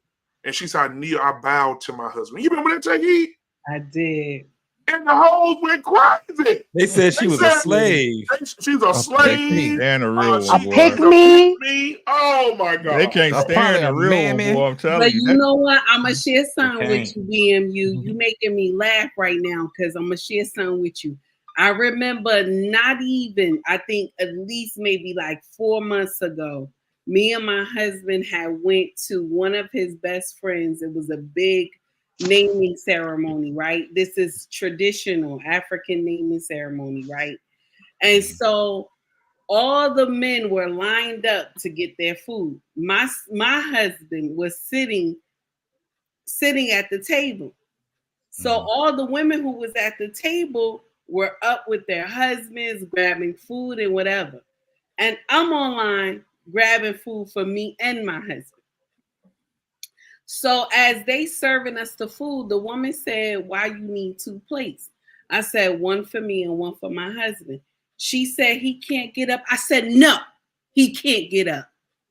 I'm making his plate. You ain't call her fuck ass. She looked at me. She looked at me like, what's going on? So when I get back to the table with the plate, I got my husband beer, napkin, spoon, fork, whatever, and I'm putting it together. And all the women is looking at me like, now these are African women, but they looking at me like, what the, you know? Like you an alien. Yeah. They like, we was trying to be like you. You out here being like our ancestors. I'm like, what's going on? And my husband looked at me and he said, don't do it to him. Just sit down. Don't do it to him. Don't do it to him. So I understand. People don't understand the part of serving. Nobody understands that part anymore. We serve each other. That's missing in the marriage. We serve each other. Right. And take heed. I want to say this. Today, the matter of fact, it happened today. Today, I had my headphones on today at work because I was frustrated because somebody left me too much work and went on vacation. I'm gonna take care of that bitch nigga when he get back. But I was at work today. I had to pin it in and get my job done today. And I heard the ladies talking about relationships. They're talking about some show, their reality bullshit. And one of the girls said, you know what, I can't stand. I just broke up with my guy. And the girls was like, oh, what happened? She said, he got that fucking caveman mentality shit. And one of the other girls asked, what does caveman mentality mean? She said, always, he always trying to check me about something. Like I can't wear certain stuff. I be want to go out and be half naked sometimes. Hell, he talking about, no, that's not appropriate for a woman to wear. Beating his fucking chest like he a caveman or something. Telling me I can and can't go here and I can't go here and I shouldn't be around this female and I shouldn't be around my friend because she's trifling. And I'm thinking to myself, I said, well, goddamn, that's like a man to me. And a lot of people don't like Charleston White, but he said something a few weeks ago, goddamn it, I agree with. He said, no good man will ever be liked. No good man will ever be liked. And so when these men are getting stepped on, stomped on, you ain't shit, you don't bring no value to my life. You don't need to fuck it. If you're in a marriage and your wife is telling you, you don't bring no value to my life, I don't want to be with you no more because of this. And you know what? I think a lot of women out there are making permanent decisions on temporary problems. That's what they always do. And then 6 months down, I seen a video today on Tasha K. I don't even like that hoe, but Tasha K had a video on her channel today where a woman crying saying her husband abandoned her. She got her family moving to the house.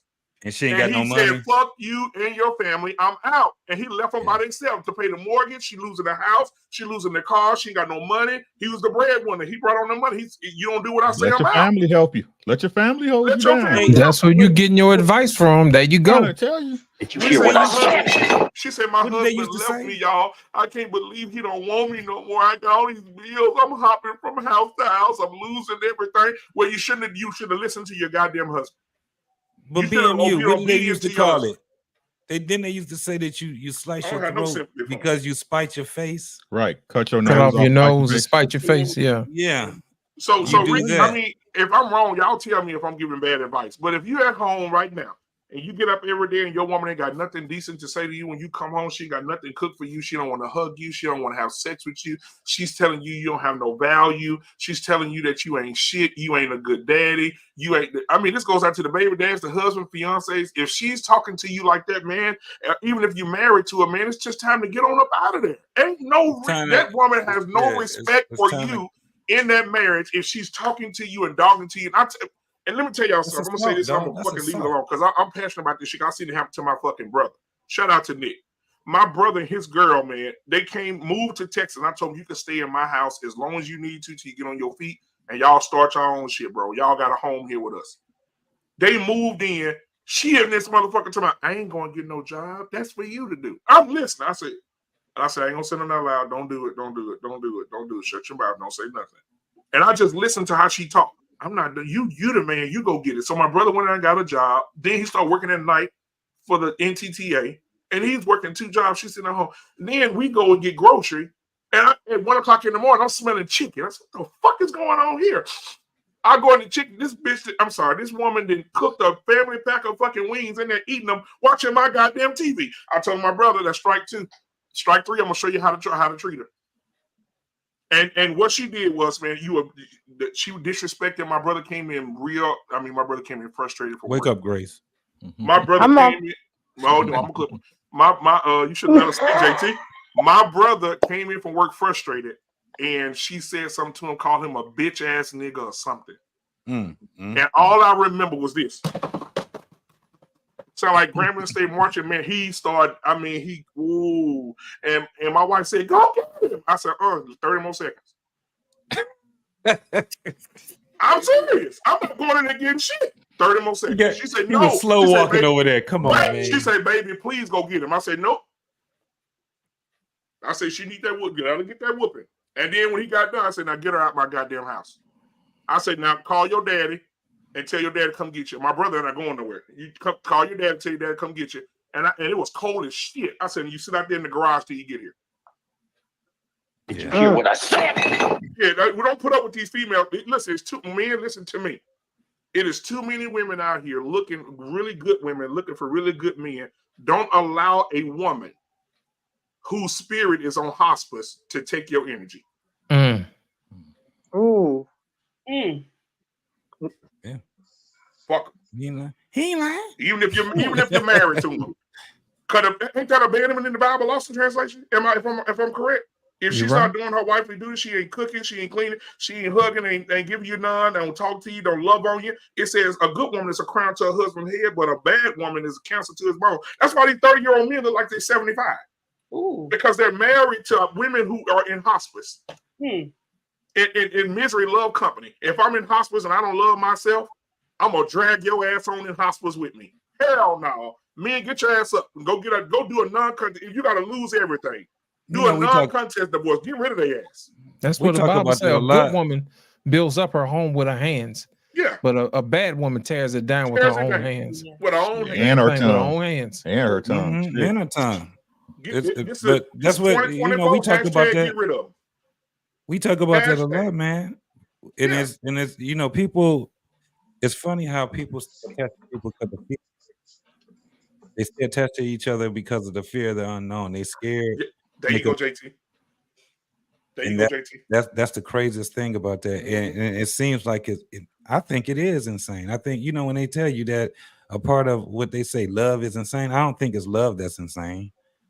I think it's the people that try to use fear, insecurity, and all these things, and they try to package it up with this thing called love. And that's what it is. Because if you love somebody, sometimes you got to get rid of their ass. You got to get away from them.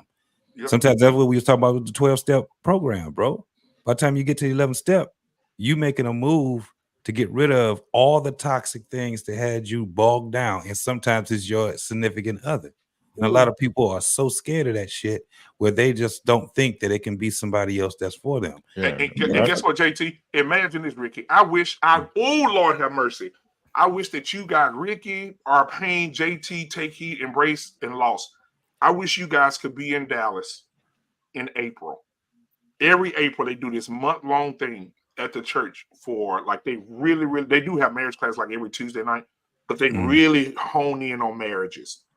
Bro, for the last 3 years, I just been disgusted. What month? What month? In April. Okay, yeah. And they just, when I tell you these women come in there, Take Heed, you will throw up in your mouth. These women are some of the shit these women. Last year, I wish my wife was woke right now. She sleep like a mother. Last year, her brother passed away, y'all. So y'all pray for my wife. Her brother passed away yesterday. Oh, definitely in our prayers, bro. For sure. Absolutely, man. But shout out to her. But yeah, so there were women in there telling their husbands, I want a divorce.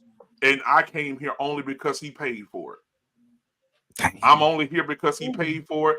I don't want, and I'm telling in front of they have a circle, and everybody, and they bring the couples into the chairs in the middle to discuss, and then the couples on the outside give their advice, and then they have the professional come in and give their professional advice.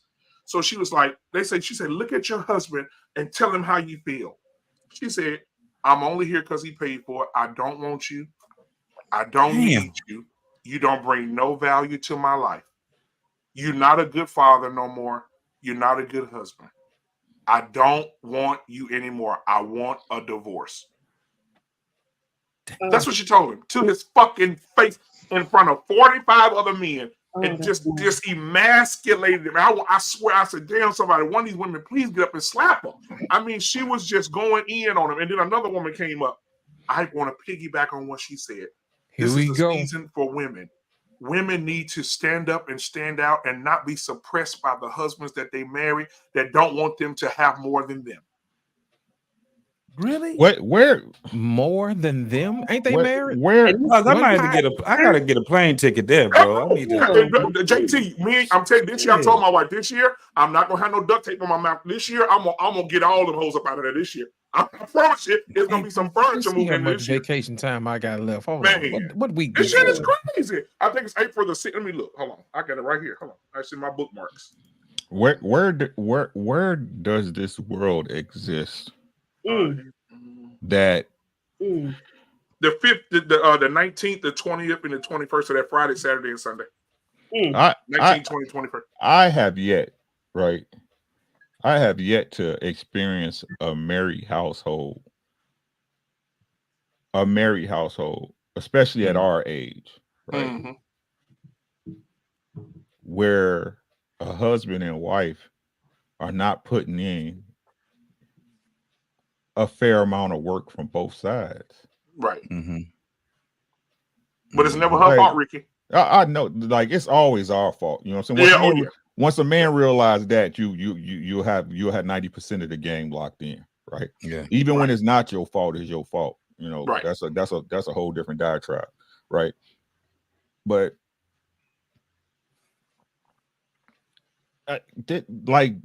women just lie. They just be lying for no good goddamn reason. Like, where is these homes where or relationships where a woman can't go out with her friends, right? Or take on a hobby, right?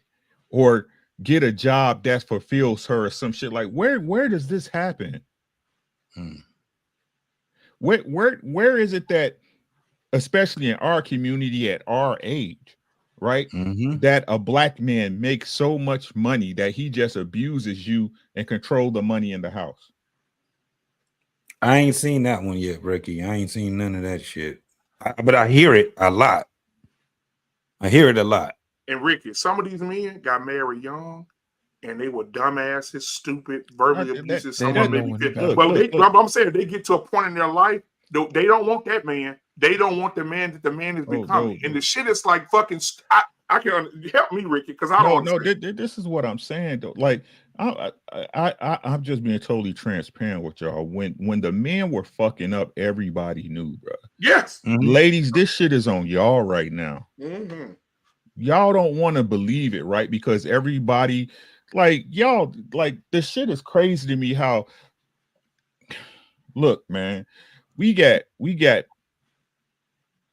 ugly ass women thinking they tens.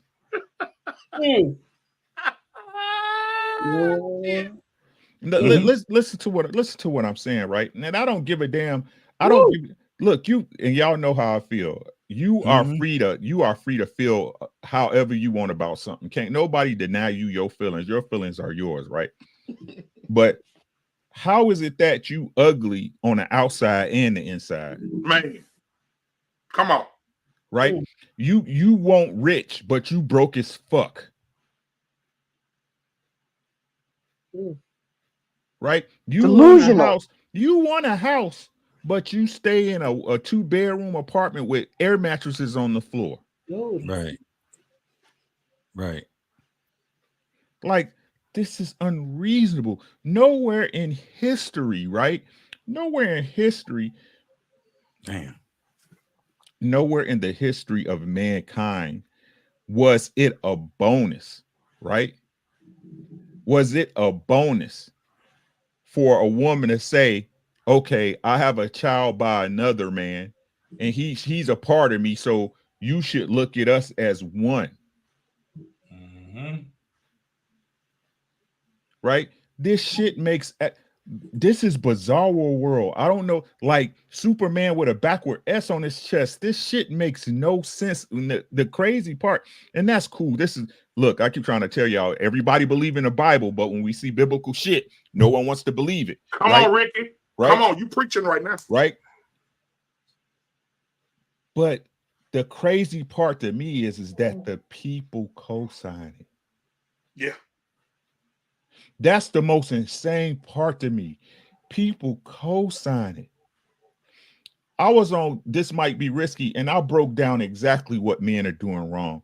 Such and such, woo-woo. They need to be more responsible, take care of their kids, blah, blah, blah, blah. Child support existed because men weren't responsible. Just being thorough with it, right?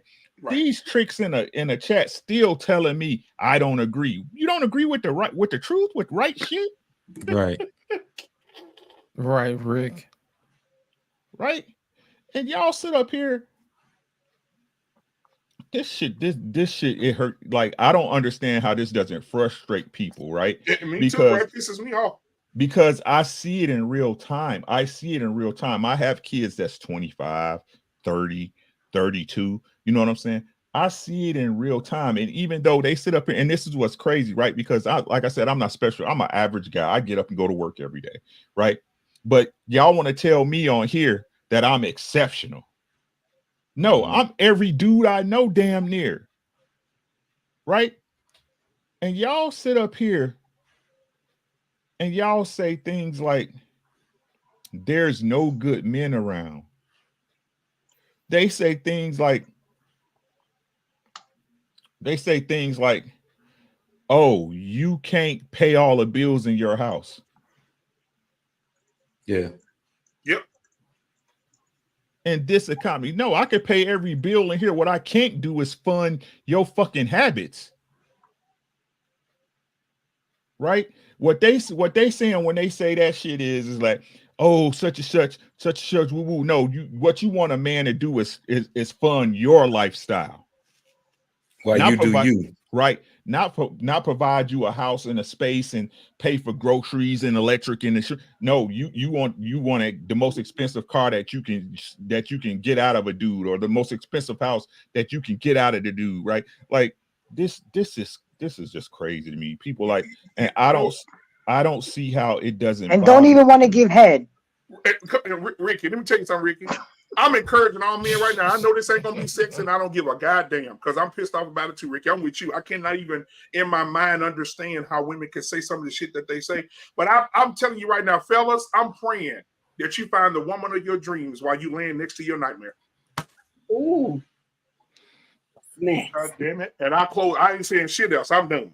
I hope they find the woman of their dreams while they laying next to their goddamn nightmare. This A shit lot of crazy men, to me. it's men that get up. I'm telling you, bro. I be seeing these. You can look at.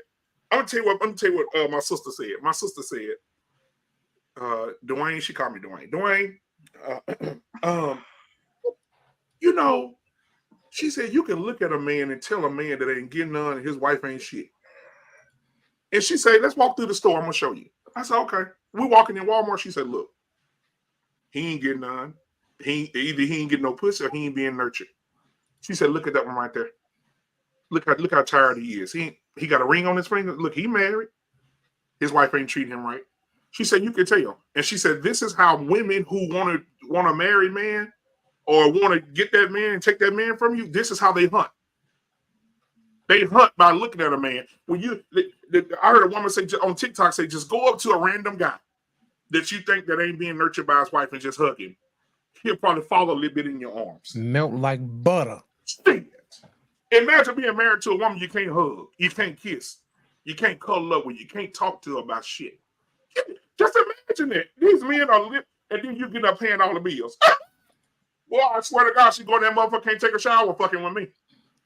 What happened to the water? She a bitch pay the bill. I ain't got it. I'm over here at my dream house. This Nightmare on M Street. This some bullshit. Oh no, boy, Ricky, you got my blood pressure high. Rick telling the truth, man. Man, this shit pisses me off, bro. Stop lying. That's all I'll be saying. Stop average lying, men bro. are not good no more. Average men, like they say, average is not good. He needs to be making $100,000 a year. And bitch, you work at Dollar General, hanging up Scotch tape every day. Get the fuck out of here. I'm gonna share something with y'all real. Come on, take heat. Come on, take heat. It's hot. I remember, okay, may his soul rest in peace. KS said, come on. You average at best, right? Mm-hmm. I remember when he classified the women when they have children, when they plus size, and being a baby mama. And I was like, oh my God, I'm like number 2.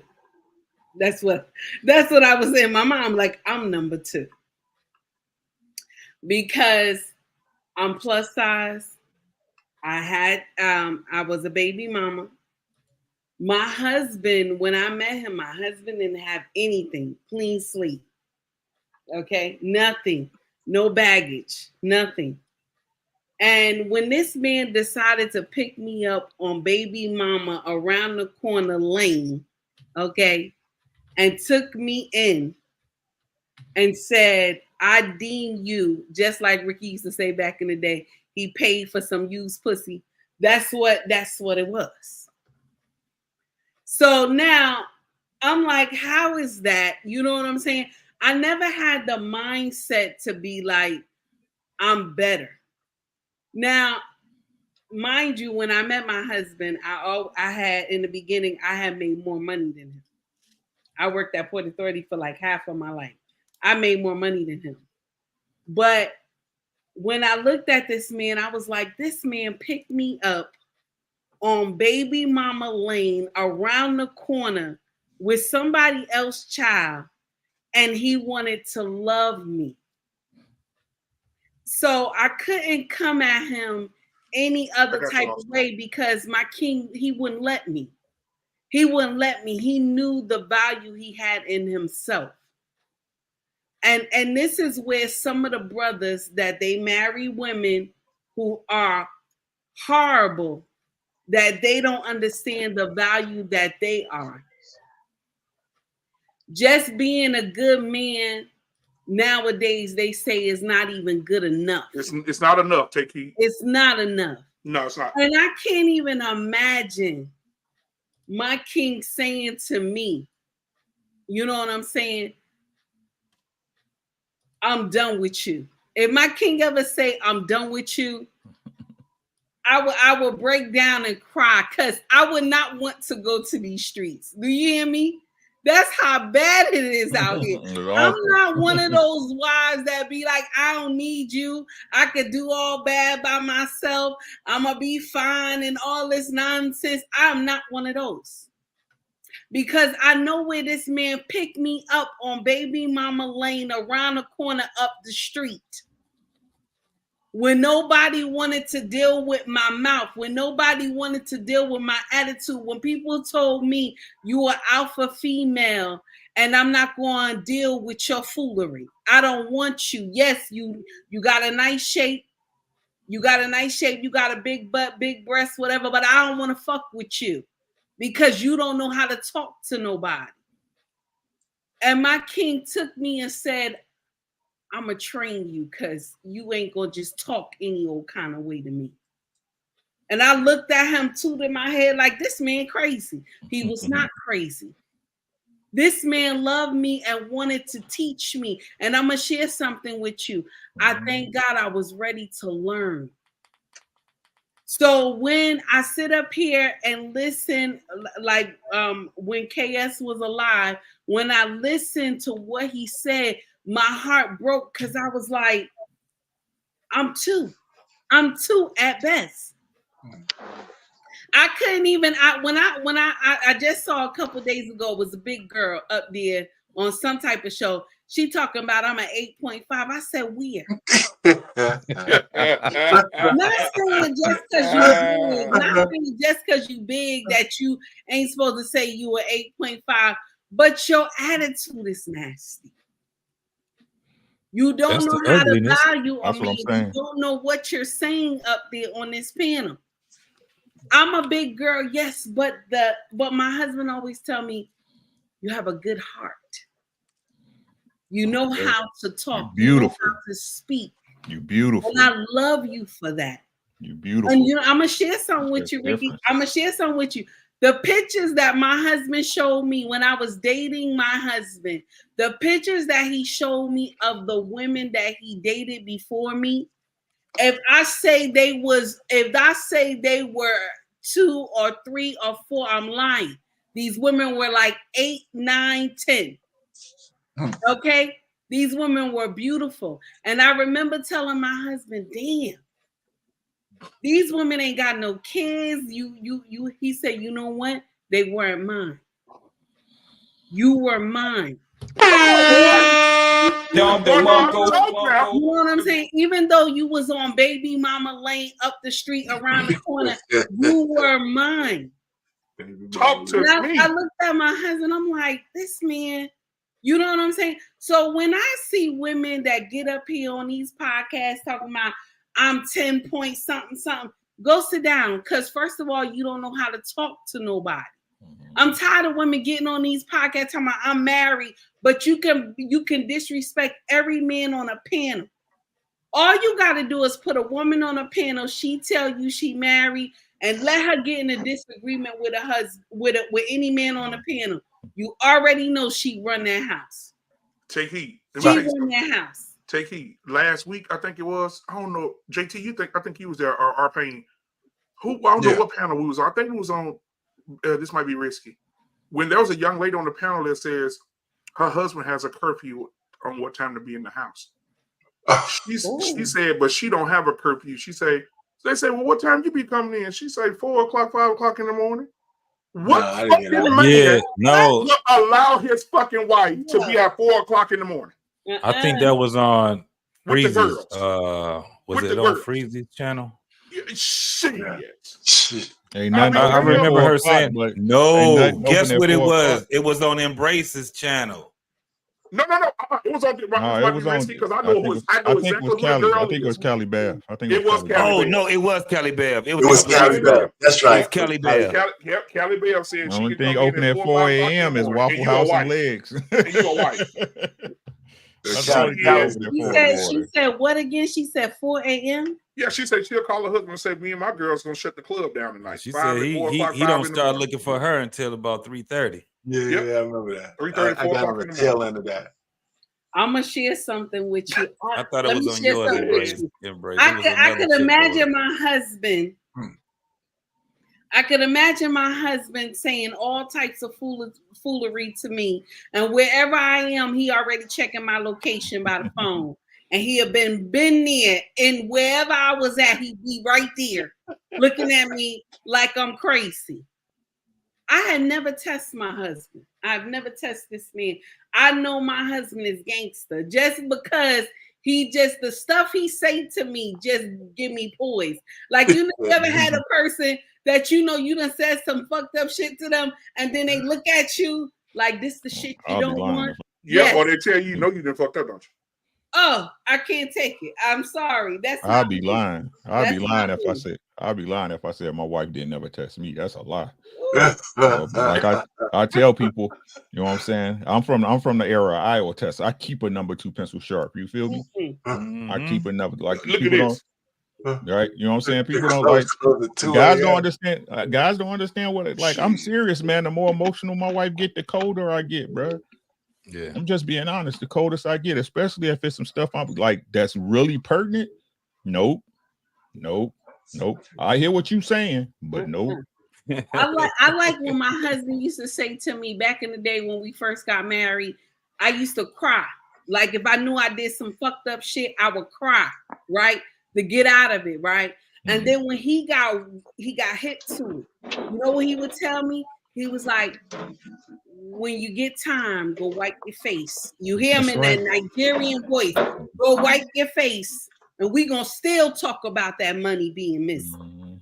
I used to be like, like I thought it was enough. You know what I'm saying? Me crying.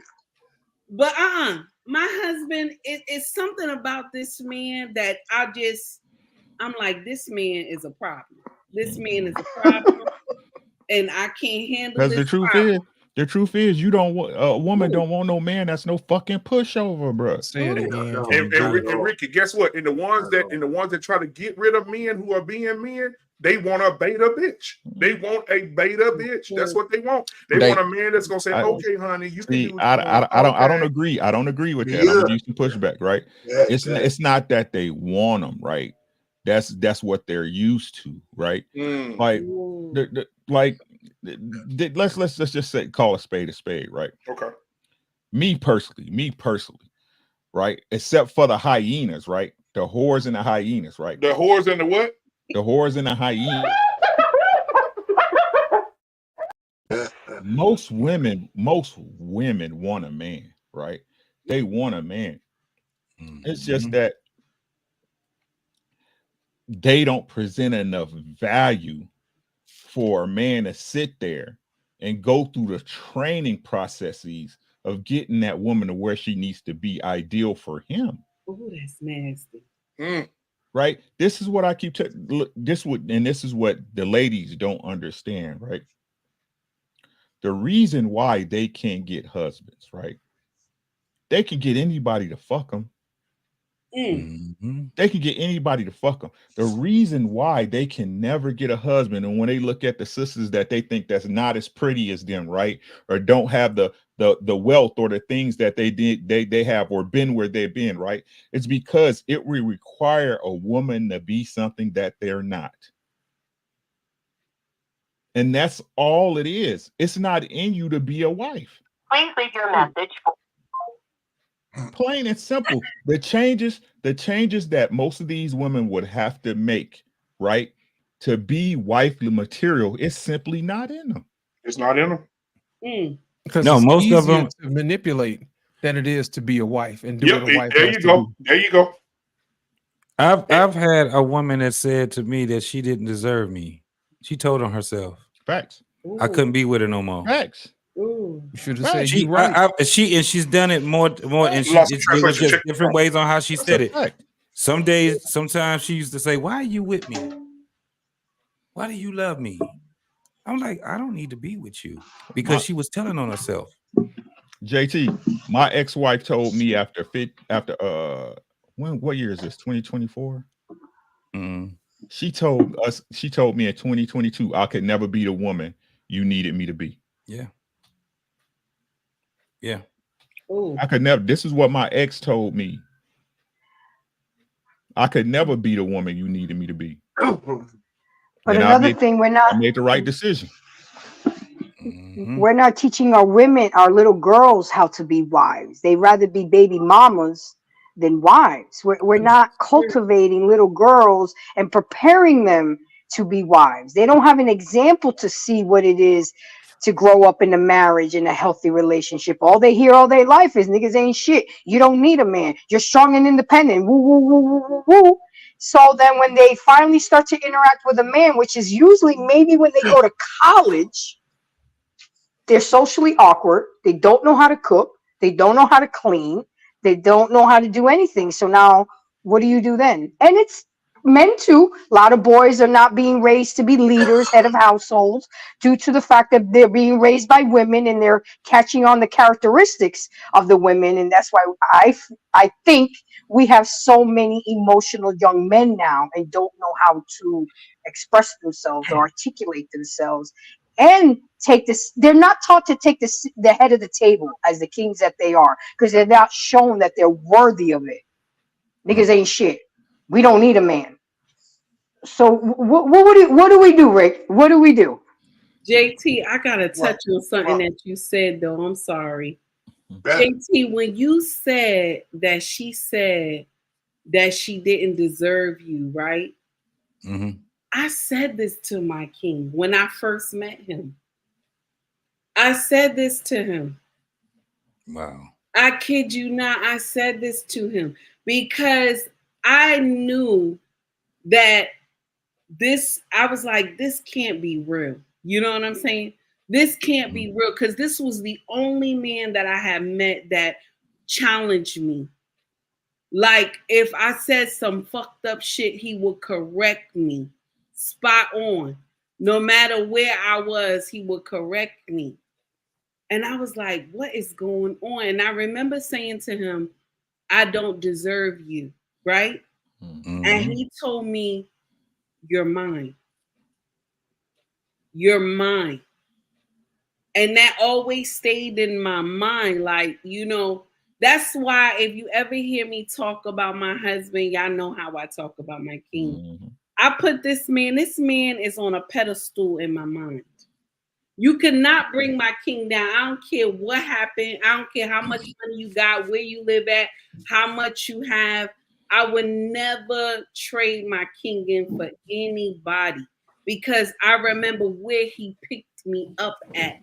Baby mama lane up the street around the corner. So that touched me about what you said. I'm that so particular woman, it's just, the brand of love that you try to give women. Like me, it's kind of like once I'm in a relationship with you, my default is something different. It's something different. And it was kind of like we were in it was like a heated argument or whatever, but she just didn't know how to handle me, because that probably was like the first time that she even seen me get heated. You know what I'm saying? Because normally she'll see me smile and laugh and I'm always joking, but there's always a serious side of me. So she only seen like a couple of sides of me, and then she tried me. And there was one time where I just wasn't having it, and I was talking to her directly. This was during the times of me trying to slap the bitch out of myself. You know what I'm saying? I still had a little bitch in me. So that whole being emotional and all that, no, I was actually practicing being, direct, stoic, and I wanted to be a leader. So when she seen that I had passion, she seen that I had patience, when she seen that I was stern, but I was still loving, it was just, I guess she, when they get to thinking about it, and she come and she just was like, she just came to me and was just like, I don't think I deserve you. Why do you still want to be with me? It was just that type of thing, because when we were, it got heated, she started crying, but it didn't soften me up. It made me even more, you know what I'm saying, to the point where I was just like, no, you're going to get this work today. You know what I'm saying? Numb to the shit. You was numb to the shit. Game recognized game, granddad. Yeah. No, but hey, JT, that first conversation when you come into your shit hit different, don't it? Oh man, it do. That first conversation. Well, I remember with my wife when I had that. You know what I'm saying? Like, because when we got married, I was on bullshit. You know what I'm saying? When we first started, you know what I'm saying? But then when like I said, man, this what men I want young men to understand, period, right? How you tell if this your woman, bro? take away the excuses, bro. Yep. Take away them excuses, boy. Right? I like people don't understand. I painted my wife in a corner. I painted her in a corner, and everybody. I understand people. Oh, you shouldn't do that. You should test. You should test every relationship you have. I don't care what nobody say. Right? Absolutely. I painted a corner. Everything she said that was wrong, that I didn't do right, I fixed. Yep. Everything. And the one argument we had, and she was trying to tell it. I mean, it was some little shit that she made into some big shit. And I think she did it just to see. I'm just gonna be honest with you. I think she did it just to see. She said some off-brand shit. You know what I'm saying? And this like 15 years ago. Y'all hear what I'm saying? But I remember it was yesterday. Right. She said some off-brand shit. I knew it had to do with some money shit. You know what I'm saying? I looked at her, I was like, then why are you here? Yeah. Right? I've said that before too. She started going down the rabbit hole. Y'all know how it go. Yeah. All the old shit. I was like, so if you ain't forgive me, then what was the point of us moving on then? Yeah. Right? Did I not make the appropriate corrections? Did I not do everything I said I was going to do as a man? What the fuck is your problem? The door, and I told her the door worked both ways. Y'all think I be playing when I say that shit? The door worked both ways. Absolutely. I don't want my door to work at all. I'm saying, but fail all the time. But like I'm saying, sis, like motherfuckers be talking all that, and then I don't want to hear that shit. I am not throwing away my life for none of you motherfuckers. Right. None of y'all. My sister know what it is when you lay in the bed and y'all cuddled up all nice. You know what I'm saying? And y'all, right now. And y'all talking about what life is and what it's gonna be. Right? When the kids get out the house and you get old and crick. I'm dying with this woman. Fuck what y'all talking about. Right. You hear me? Fuck what y'all talking about. And I feel sorry for you motherfuckers who never experienced a relationship with a person like that. Man. I feel fucking sorry for y'all. Talk to him, Rick. Did you hear what I said? To know somebody love you despite all your bullshit. He preached. I'm about to start running. I'm going to run up out this. Despite all your fuck ups, despite Preach, all boy. the things that you fucked up with, whether they were intentional or not. Y'all ain't experienced that with your goddamn mama. If we're going to keep it a fucking buck, let's go. But I have a person. That through all my fears, my triggers, fuck ups, my traumas and fuck ups, love me. Come on! And that's what allowed me to see down the line and make myself a better man. Yep. Now, what you had a mindset like these goddamn booger wooger bears today? But y'all niggas, y'all bitches, y'all rather get even, right? Than get a man. Y'all rather get even than to have a husband. Speak on it. Right? The reason why men don't like y'all because y'all are men. Oh, that's nasty. Hear what I said? Say that shit again. That's nasty. The reason why men don't like y'all is because y'all are men. I'm gonna do the sound effect myself. Did you hear what I said? Right? Because the truth of the matter is, right? The truth of the matter is that in what y'all call traditional relationships, right? The woman set a certain moral standard for the relationship. Right? She didn't get back. What she did is she used, I don't care what y'all say, she used the event against you to make you better. Right? A good woman, right? No matter what y'all say, uses her femininity as a superpower, and she let that guilt and bullshit sit on your head.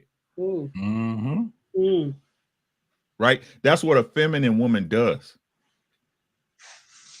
Right? But like I said, y'all rather be the boys outside. Y'all want to be city boys too and shit. City boy! And then y'all have the crazy idea of thinking that puts you on par with a man. Don't you know how men think? I'll punch another man in the fucking face.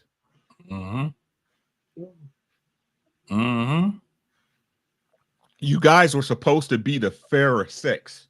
Man, Ooh. come on. Preach it. You were supposed to give your man something to aspire to. You were supposed to be your man's muse. Y'all one of his niggas from back in the day on the block. Ricky, they don't want to be the mattress. Ricky, they don't want to be the mattress. They want to be the box spring. Ooh. Supposed to be soft to the touch. Hard as rocks, sis. Hard as rocks. And y'all wonder, like, man, whatever the fuck. I'm just talking, man. I got to go to bed, man. I got to work in the morning. Come on, you preaching tonight, boy. God damn, this man, I appreciate the space, man. I appreciate y'all. Appreciate you always, bro. We in tomorrow after that sermon. I don't even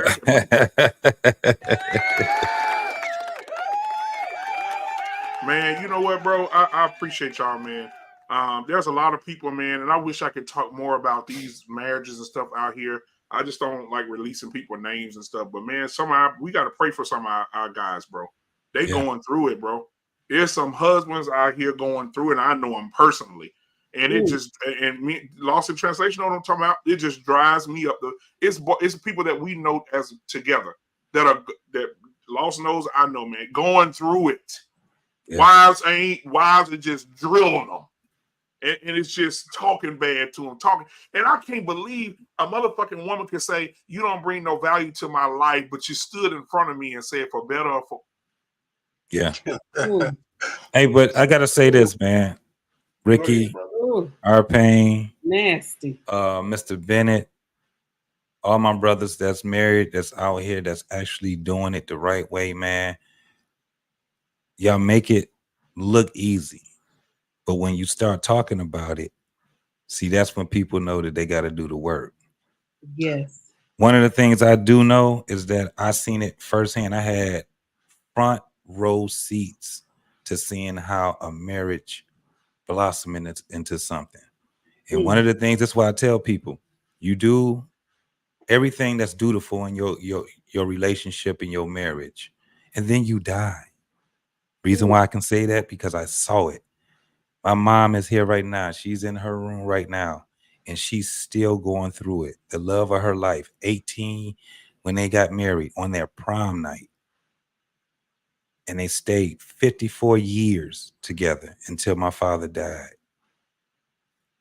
That's the greatest heartbreak that you can ever be privy to suffer, because that's basically what it's going to be. It's going to be the biggest heartbreak in your life. Somebody got to go first. Yep. I remember hearing my parents talking about that. I seen my parents grow up in their 20s. I saw the fights, barely, because they tried their best to keep it away from me and my brother. But I heard the arguments. We didn't even have to hear them argue, because when they had odds, guess what? The household wasn't working quite right. You know what I'm saying? The shit was crazy. But then I saw them in their mid-30s. It started getting a little bit better. This is seeing them work at it all the time. Then they got in their 40s. Got a little bit better. Now, what they're doing is advising me, advising my brothers, advising the family. And everybody keeps saying, how y'all? Like, my mother's name is Gloria. They call her Jeannie. My father's name is James. When the family used to talk about going to their house, they didn't used to say, you're going over James' house or you're going over Jeannie's house. They always say, you're going over James and Jeannie's house. That's how much you could not tell what side of the family either of them were on, because they were that intertwined into the family. Their purpose was beyond their understanding. They didn't even know until when my father died, actually what the purpose was. You know why? Grandson, he got kids that's doing well. When people were speaking at his memorial, guess what? We seen his value in life. We talking about he got nephews and nieces, and the way that they spoke, it was something else. And my father was not one of these Bill Cosby guys. My father was him. I don't even know nobody that can be like him. My father was Mr. Whoop ass. He was the one when you got to be 21, 22 years old, he gave you your rite of passage because he gonna smoke some weed with you in this Cadillac. Come over here. Let me holler at you. That's how everybody got along with him. I went to the military. I was gone for 10 years. He took all my best friends, became his best friends. Him and my mom it never was an inkling of them leaving each other. That's how crazy it was.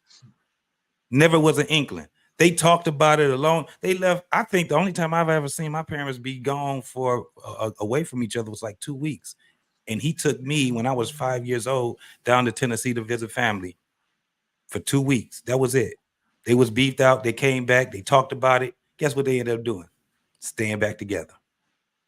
People go out and they leave and they go out of town and they come back. Guess what the central house was? My parents' house. Before it was my parents' house, it was my grandmother and my granddaddy's house. Before it was their house, it was my great-granddaddy and my great-grandmother's house. We always had a central place where we went. That's why I know what the purpose is when it comes down to this. It's just fucked up because I had to tell my mama this. It's hard for me to go and get with y'all because I've been trying to get what they had. I did a good 10-year stint. And I felt like a fucking failure. I felt like I didn't do something right. And it took for my father to tell me, no, you're doing it right. Because you're going to be fucking up as you go. And then he'd tell me, if I was fucking up, no, this is what you're supposed to do. He didn't articulate it always right or nothing because he was crass. No, every word that came out of his mouth was shit, fuck, God damn it. But the man was wise. And he had, he was a very, very hard worker. He saved money. He ain't know nothing about no goddamn credit, but he had A1 credit. My mama knew about credit, though. She knew how to put some credit in his name. She knew when they needed some shit, how to multiply that shit. My father I've never seen him go to a goddamn mall or store to buy no clothes or nothing like that. Because my mama did it. The only time I saw my father cooking, it was when he was trying to get, bake a cake or something like that, or if they was beefed out. And his go-to meal was goddamn hot dogs and pork and beans. That was it. And then when he get tired of her being gone, what do you say? It's time for you to bring your ass back. It's time to come home. All right, you've been going out there long enough. And they talked about it, and they kept it together. You know what the he knew how to invest because my father, it was for a short stint. He suffered from dementia, Alzheimer's, but it wasn't for long. It was a good 4 months because he couldn't work anymore. And he didn't feel like he had too much of a purpose. And he seen that his sons had it. Y'all take care of my wife. And then he died. JT, you know what? That's so powerful. You know what's the difference between that? My mom and dad been married for 41 years. My grandmother and grandfather 63 years before he passed. My aunt and my uncle married for 29 years before she passed. I think in today's time, the reason that marriages are not like your mom and dad, man, it's because too many wives have PTO time. They have PTO. A lot of women are taking PTO. They're paid time off. The man's still paying the bills. You're still benefiting from the company the umbrella that you're under, but you're not doing no fucking work. That's just what it is. Ricky just said it. Ricky said the men are getting their shit together. You got some stragglers, yes, but they're getting their shit together. But women say, fuck it, I'm taking my PTO. And I'm going to still reap the benefits, but I'm not going to do no fucking work. That's it. But my question is, what happens when the company realizes you're still in time? You gotta go. You gotta go. It's time for you to go. Come on, boy. Out of there. So BMU, this is one of the things that we talked about yesterday, right?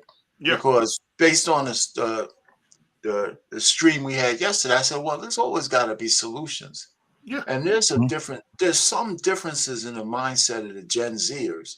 And I think, instead of like blaming the old folks, if we have anything to say to them, we need to throw gasoline on the fires that they're doing the things that they're doing right. Like, for example, the women enable other women to do bad shit, right? But here's one thing: it doesn't always have to be negative. But when you tell a young woman don't get married when she's in her 20s, you're fucking up. Yep. You tell the man don't get married unless you have it all together. And when we know most men don't get it all together in their 30s, you're really telling them a bad fucking you give them a bad message. Yep. It's when the thing that builds strong marriages is when two people can get together and go through it together to where they grow together, right? So they have to have the tools to be close even when it's early. You know what I'm saying? And when I say early, 23, 24, we're going to do this together. There's no 50-50. It's 100 and 100. Both of us are putting this shit in and we're going to work together. Not that the guy got to be at the finish line and I'm going to take it. I mean, she waiting. The good lecture. I think we give them the wrong message. And the message a man gives a man and a woman has to give a woman, it's not the same message. It's not the same message. And, the message to men, for men, is you can't just say, have dick discipline. You got to tell them what happens if you don't. That's the emphasis. Because our nature is to bang out chicks. It's an imperative. We're not going to change that. You can't tell a guy to be celibate. It's just like saying no to drugs. It's not going to work. You got to tell them the consequences of their actions, whether it's disease, whether it's babies, put some economics behind it. Let them know if you get caught out there, this is what's going to happen to you. And at best, you're going to have arrested development. And at worst, you're going to be tied up for most of the formative years of your life. If you're 18 and you get a woman pregnant and you're halfway responsible, you ain't going to be out of that woman's purview until you're 36 years old. You know what I'm saying? So, or maybe and you're going to be dealing with it for life, because if y'all have a kid, it's going to be, somehow you're going to be connected. And then for the woman, the ramifications is just as extreme, but it's different because she's going to burden her mother, she's going to burden her grandmother, she's going to burden her household, and you got to tell her marketplace value goes down. So that's why I take heed. You didn't get lucky. You got blessed with your husband because he recognized that because you also knew that you had to put your work in. The women today don't have that. They think they're entitled, even if they're carrying 3 or 4 kids by 3 or 4 different men. They still think they're entitled to the woman who's been chased. That's crazy.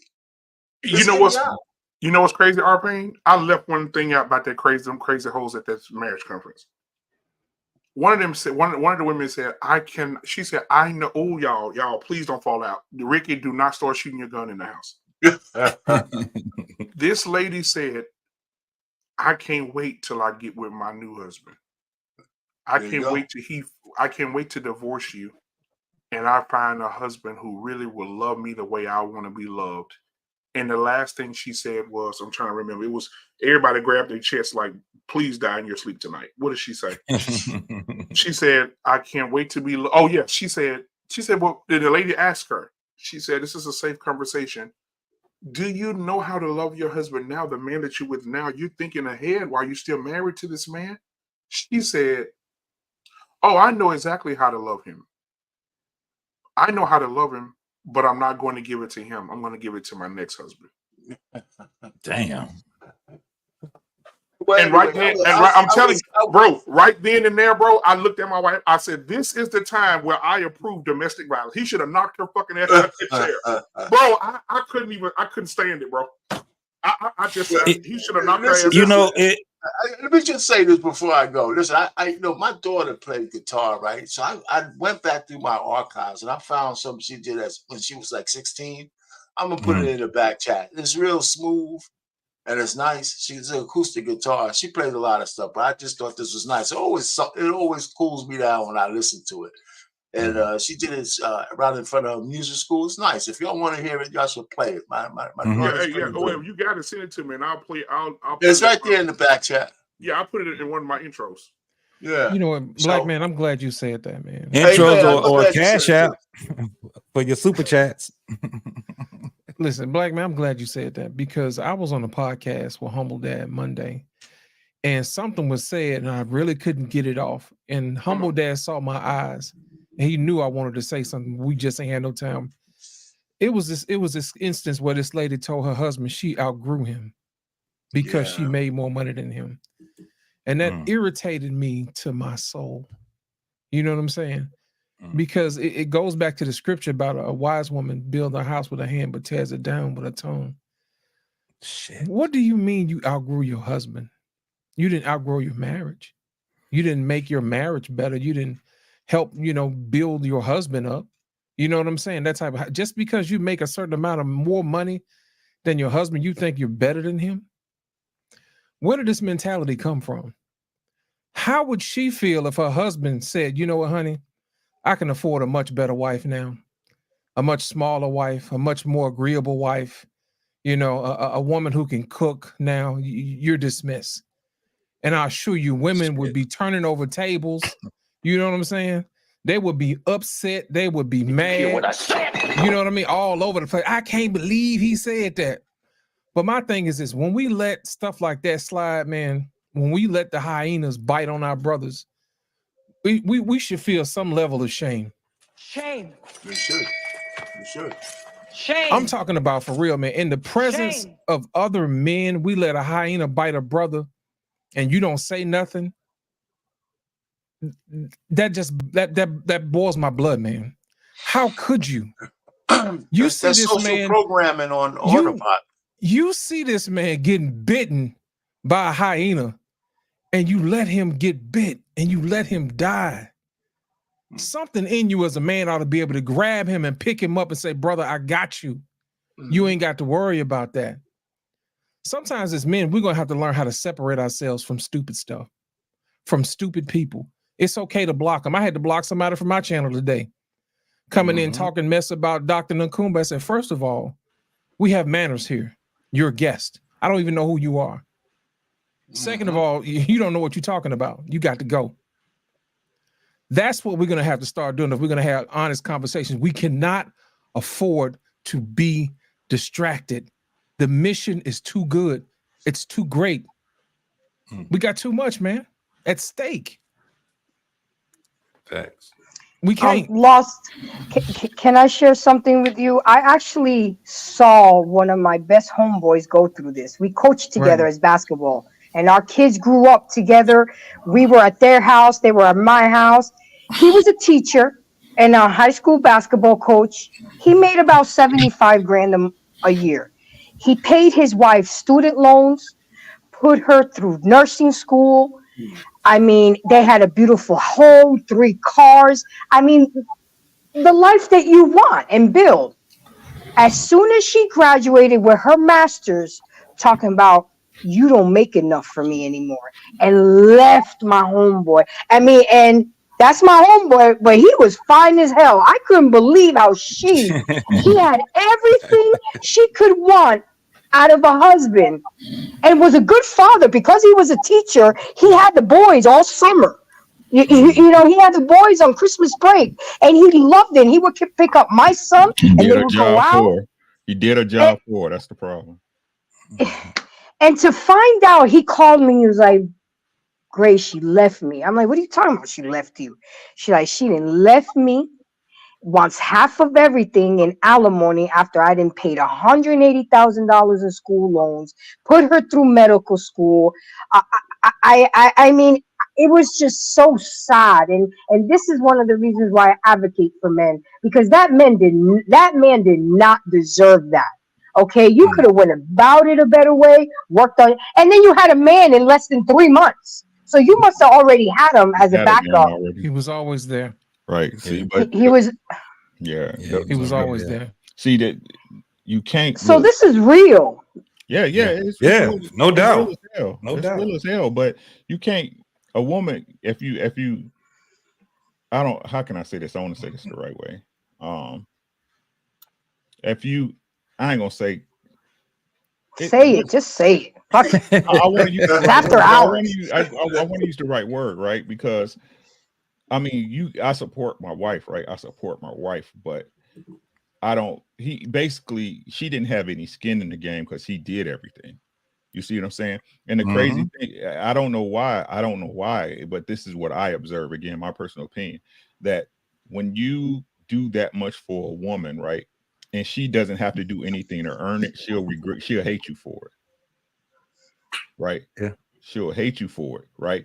So what he should have done is provided for the home as he should, pay the mortgage, pay the bills, But that education, it should have been on her. He did too much, in other words. Yeah. Yes. It should have been on her. If that's something she wanted to do, I'm not going to get in the way of your dream, but I ain't going to support it. I ain't going to pay for it. That's your dream. You get your ass out there, get a job, or your student loans, when that shit come in, that's on you. Figure out how to get a deferment program and shit like that, and whatever you need to do. Yeah. Like he did. And then the guy that she's with is such a, like, really, bro? I mean, and then I was a little bit more ashamed because she's Dominican. So she represented me. I said, we don't act like this. We do not act like this.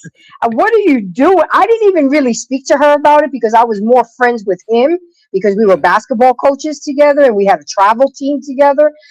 I knew her because of him, and we would double date with my ex-husband, and our kids grew up together.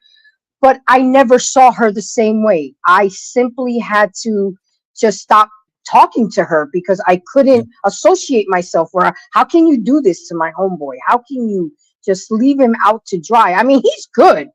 He won everything. He got a good lawyer, and they made her sell the house. I mean, he took her to the cleaners. She has to pay him palimony.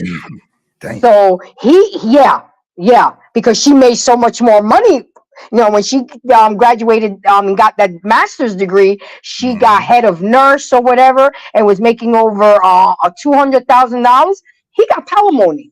He got palimony, and she hates it now. She has to pay half the mortgage. I mean, but it's really sad. And ladies in the chat, I just want to say it's a real thing. Don't do our brothers like this. It's just, they don't deserve it. We need our men, and to step on them and treat them like that is really, it's really sad. And a lot of times it goes to that point where she's going to make a misstep because greed has, and whatever else that she had in her mind had over it took her over. You know, it really did. It messed with her consciousness, right? And I already know, Lost, you already got some a passage that goes for that, because I heard you say something to the, you know, what she was just saying. Because the thing is, I'm gonna pull my, I'm gonna go out. I was gonna say pull out, then we had to pause. Yeah, pause. Anyway, I gotta go. Good night to you all. Good night. This was great. All right, conversation. It was good to hear. You know, right. Quiet. This is my new me now. No more yelling on the panels. I get my F-bomb down. You know, down to a manageable level. Right. We'll